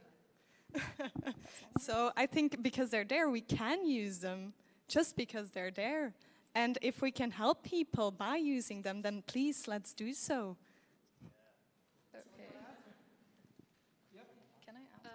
I understand what you're saying, but we can create things now, and just because we create things now doesn't mean they'll disappear for the people of tomorrow. So the people of the past created things that we use today because they're sustainable. What happens today, yes, it will carry on, but why can't we think of solutions now for problems that we have now? All right, I'm just going to skip to the last question, and then you have an answer, and then we vote. They don't have a last question? No, you were the last question. Okay, so my question is for speaker number 4, but first, how many of you, please raise your hand and be honest, how many of you brushed their teeth this morning? Okay, how many of you paid taxes in the last 6 months? Okay, how many of you in the last year used condom or anti-conceptional pills? Please, be honest, be honest. How many questions did you get? Okay, so are you really sure, being honest, that you are not caring about the future and the future generation? Like, your acts are contradicting your mind. Thank you. Okay. This is really interesting because these are things we are doing for ourselves as well. If I use contraception, I'm doing it for myself. I'm not doing it for the future kid that will be born. I'm doing it because I need it. So if we work towards the present right now, it doesn't mean then the future won't benefit from it. Because if we're doing something for ourselves and for the people who are alive right now, that will benefit the future people as well. So we're not saying that the future shouldn't be better off because of what we do now. We're just saying that the people living right now should be better off because of our actions. Excellent.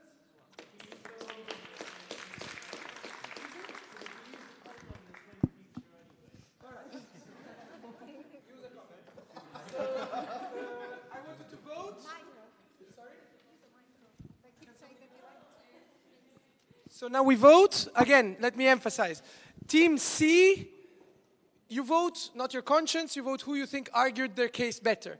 If you think these guys argued their case better, that we shouldn't care about future generations, or that in any case it's the present that matters, because that's the time in which we decide, you vote C. If you're with these guys and the future is what matters, we have a responsibility to the future, you write D. Please write it on a piece of paper, we'll be coming around to collect. I'll announce the results, and then there's a further phase in the workshop that we'll talk about soon. Not expecting that question.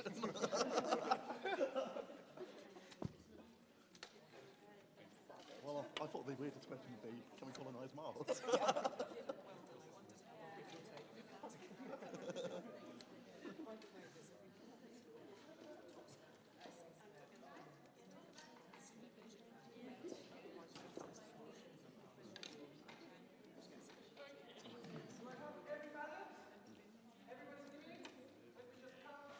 Was that planned?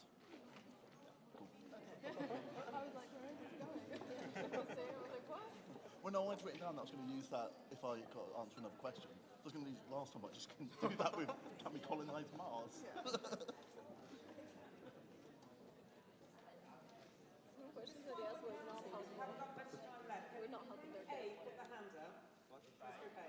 Okay. Can you create another sort of like start to create a bit of a circle over there? That's the next bit. Group B, I'm guessing is over there. Yeah. And then you two are ready.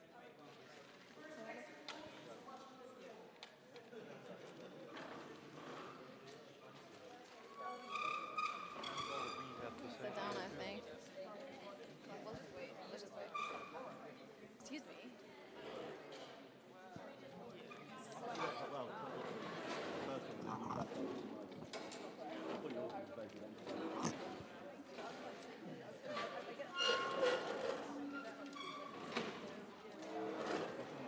Close call. Maybe too close to call. No, just kidding. So, by a vote of 10 to 9, it was decided that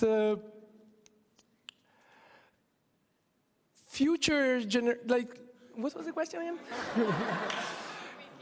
By a vote of 10 to 9, it was decided that the present counts more than the future. So TC won by a close call. So on both debates, you guys put, perhaps again, unsurprisingly, the democratic option. The options about self-government in the present. So what we're gonna now do is I'm gonna shift it over to Andrea, who's gonna have a debrief. Now she's gonna take in charge, and how do we move on from here? Now we've had these debates. What are the takeaways we can have, and what kind of, to say what Victor said at the beginning, what kind of deliverables can we take away from these two debates? Okay, all right, so well done everybody. I have to say that was the easy bit. This is the difficult bit. So in some ways it's easy to take a position and to argue it, and I hope from doing this that you've heard that both these debates are quite nuanced. Just one thing to say, do you remember, I know we started with the environment, but of course things like inequality between peoples, poverty, etc., is also part of sustainable development, and there is an issue that if that remains, it makes it harder to have cohesion going forward. So just don't forget that part of it. So what we're going to do is get very, very policy wonky oriented now. And I want each group, so if you stick, so A, B, I'm guessing C and D, what you need to do is to think very carefully about one policy or one area of policy that you think could be developed that will actually enable democracy to better kind of support sustainable development. Because as we said at the beginning, whilst initially it won out that democracy and the environment work together, we know at the moment it's not totally working. And we know that we've got inequality. So here is where you can think about the innovations for democracy to make it better, to actually really enable us to have that sustainable future. So what I want you to do is in your groups, firstly just have what's your main takeaway from today? What's the main thing that you think you've learnt? And the second one is, which is the most important, you need to develop one really concrete, crunchy idea that we can go forward to the plenary session with and present, which is your idea, each one of the four, and we'll put them together, which is about how we can develop democracy to better enable sustainable development. Does that make sense? Does anybody, yeah, we fine? Okay, so you have half an hour to do that, and we'll come round and we'll prompt if you need any more help. All right, good luck. For half an hour? Yes. Okay.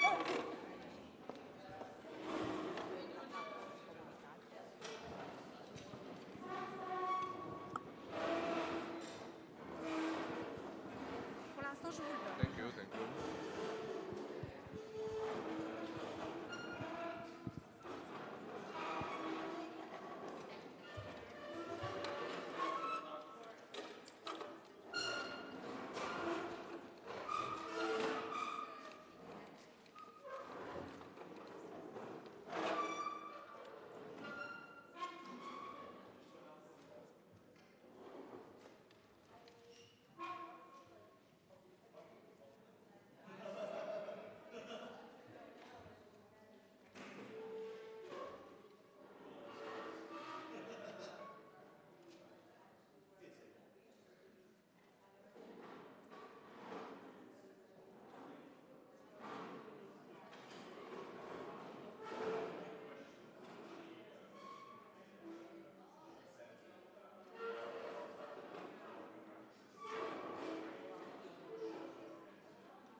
move towards what counts as like one statement, which will get harder because then you're having to agree on the wording. That's when it gets. So you probably all think you agree, and then whoever is responsible for writing it, start writing it, and then you might find out it's more difficult. Okay. Who's that?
just about teaching.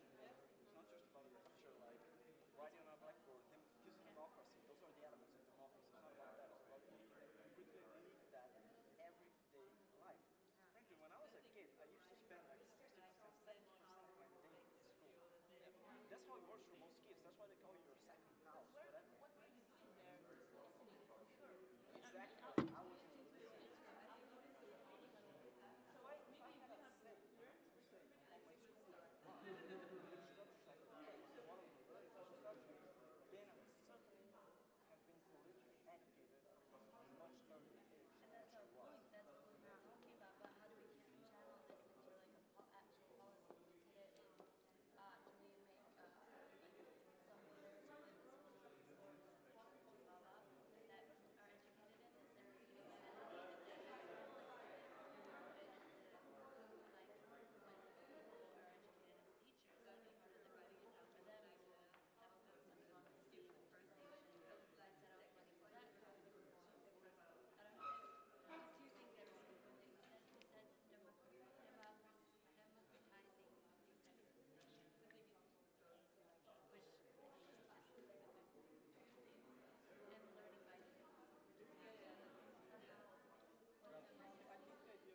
Okay, so it's just one. I'm looking for the second one. Oh, we lost the second one. Must be somewhere.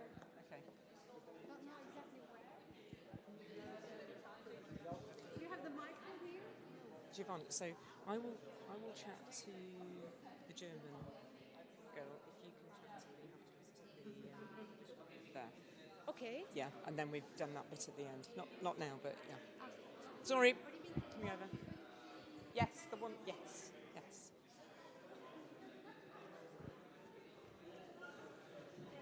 Okay, I sense trouble. What's going on? Yeah, so we were wondering, Yeah. In our final statement, Yeah. do we have like a length limit or any particular limitations? No, you don't have any limitations. You can use any... statement, not No, ideally one sentence, if you can do it in one sentence. Oh, one sentence? Yeah, if you can. Okay.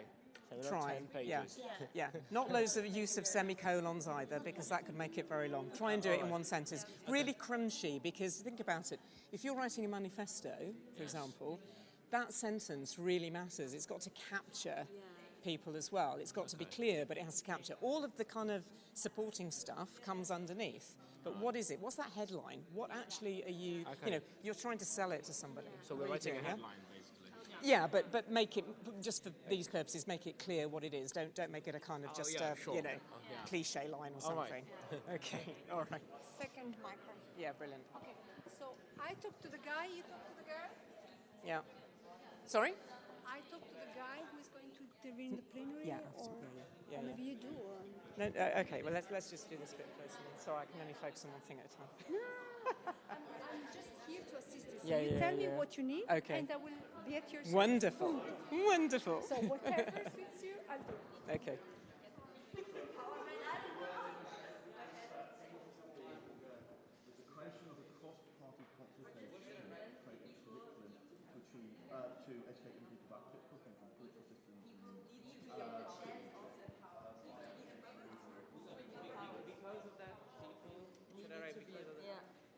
How are you doing? All right?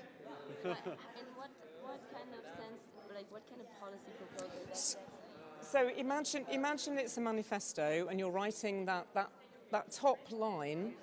Yeah, that's your sell, and then of course all the detail can go below it, but it's got to be clear, but it's got to be that's your sell. You want to make everyone think. But the detail is not yet to be. No. Yeah, the detail can be developed. Okay. Just get, you know, but make it clear. Don't just say make something vague about, you know. Okay. No, not written. Okay. Not written? No, not written. Just to say a little hint. Think about if you're reading a manifesto, what's that top line that says what the policy is that really hits to somebody to say, okay, the detail can always go below. So it's that line that's really selling that idea very clearly. That's the challenge. How long? Yeah. No, it's fine. That's fine.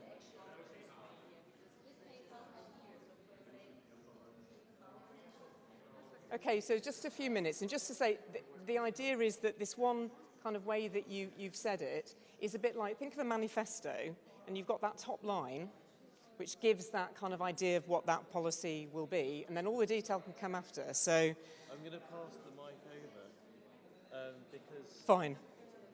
So you're okay, but you get the point. It's just a way to kind of say it so that everyone knows. No cliches, though. I know they're all ready. They're ready already. This is great. Okay, so can we all come back together roughly? It's actually your group that probably needs to move in. They're probably fine. Do you want to come over and... Great. Yeah, are we all... Yeah, okay. So just put the finishing touches to your statement. Okay.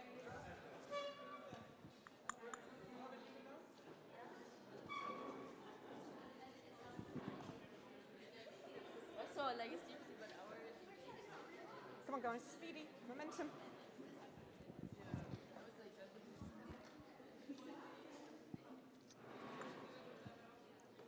Do you want to just sit over there?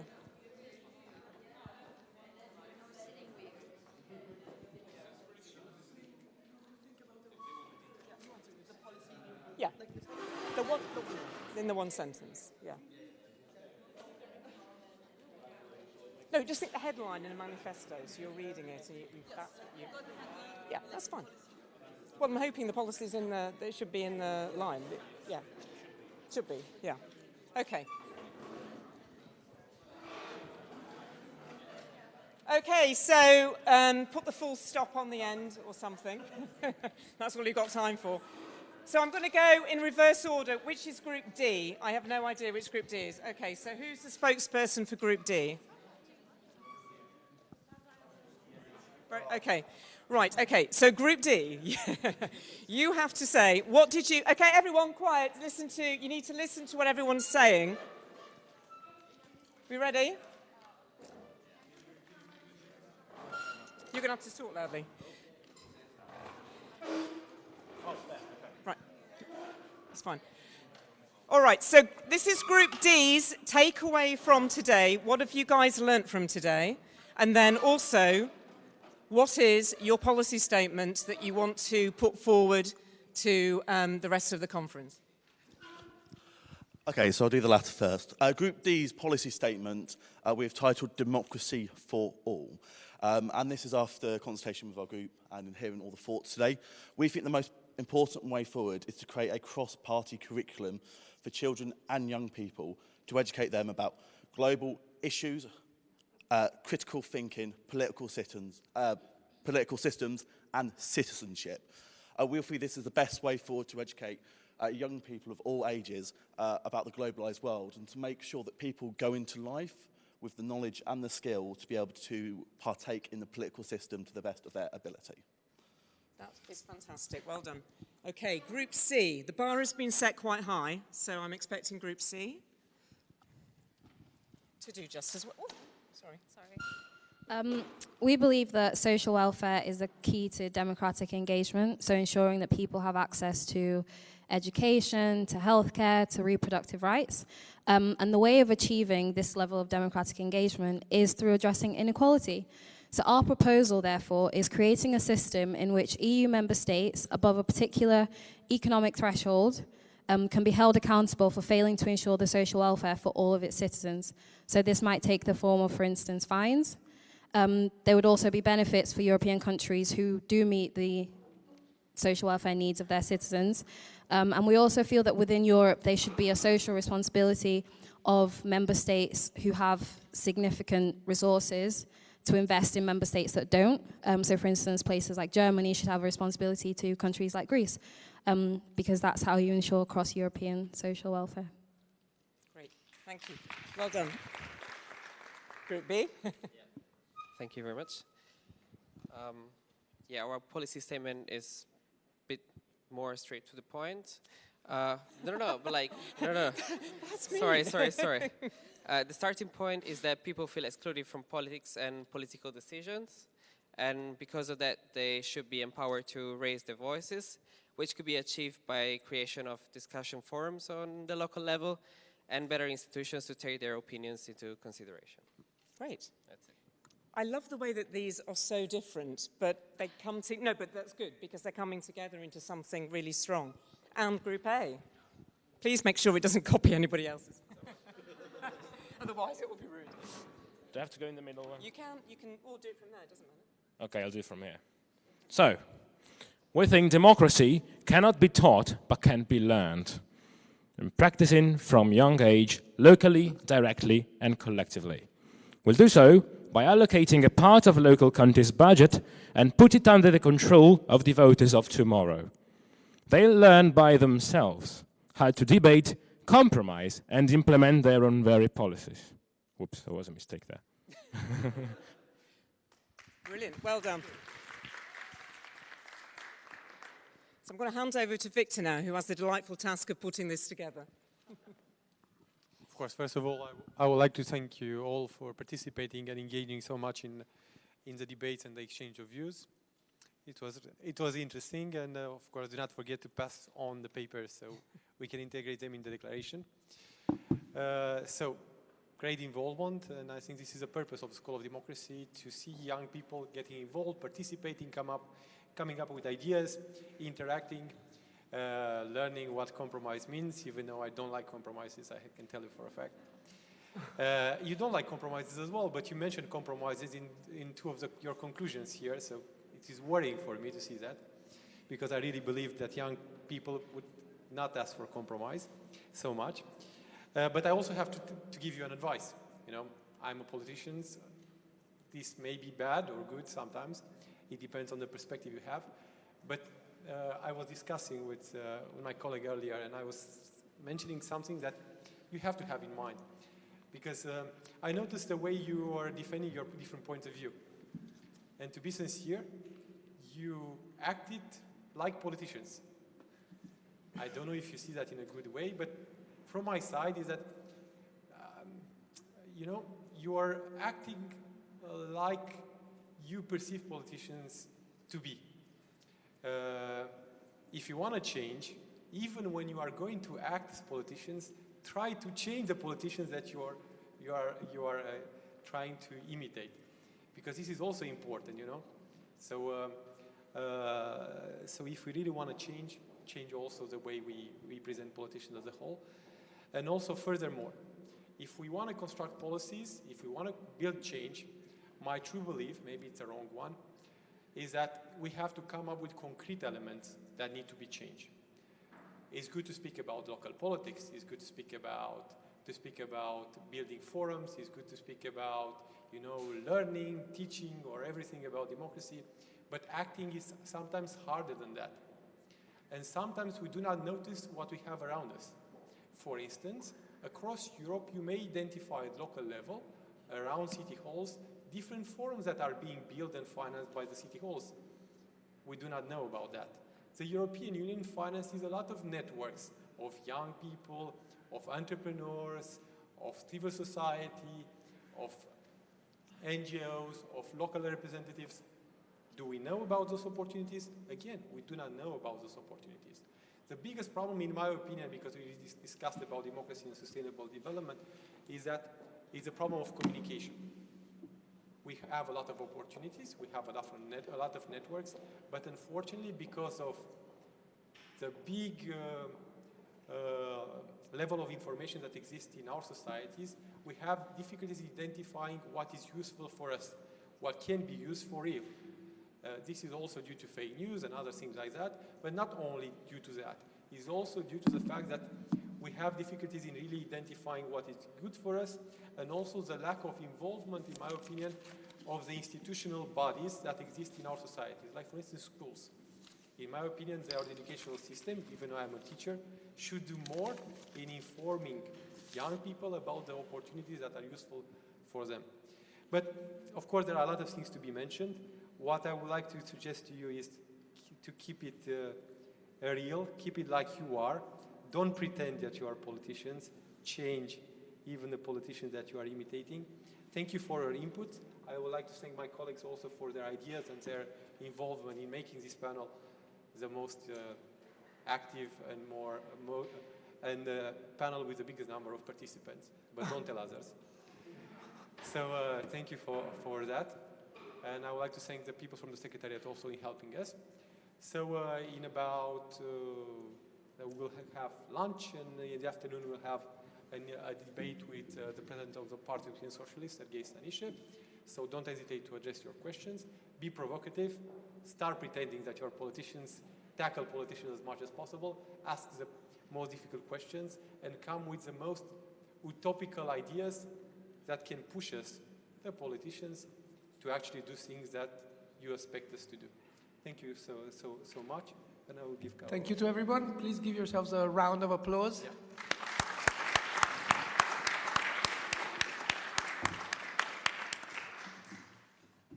We're done.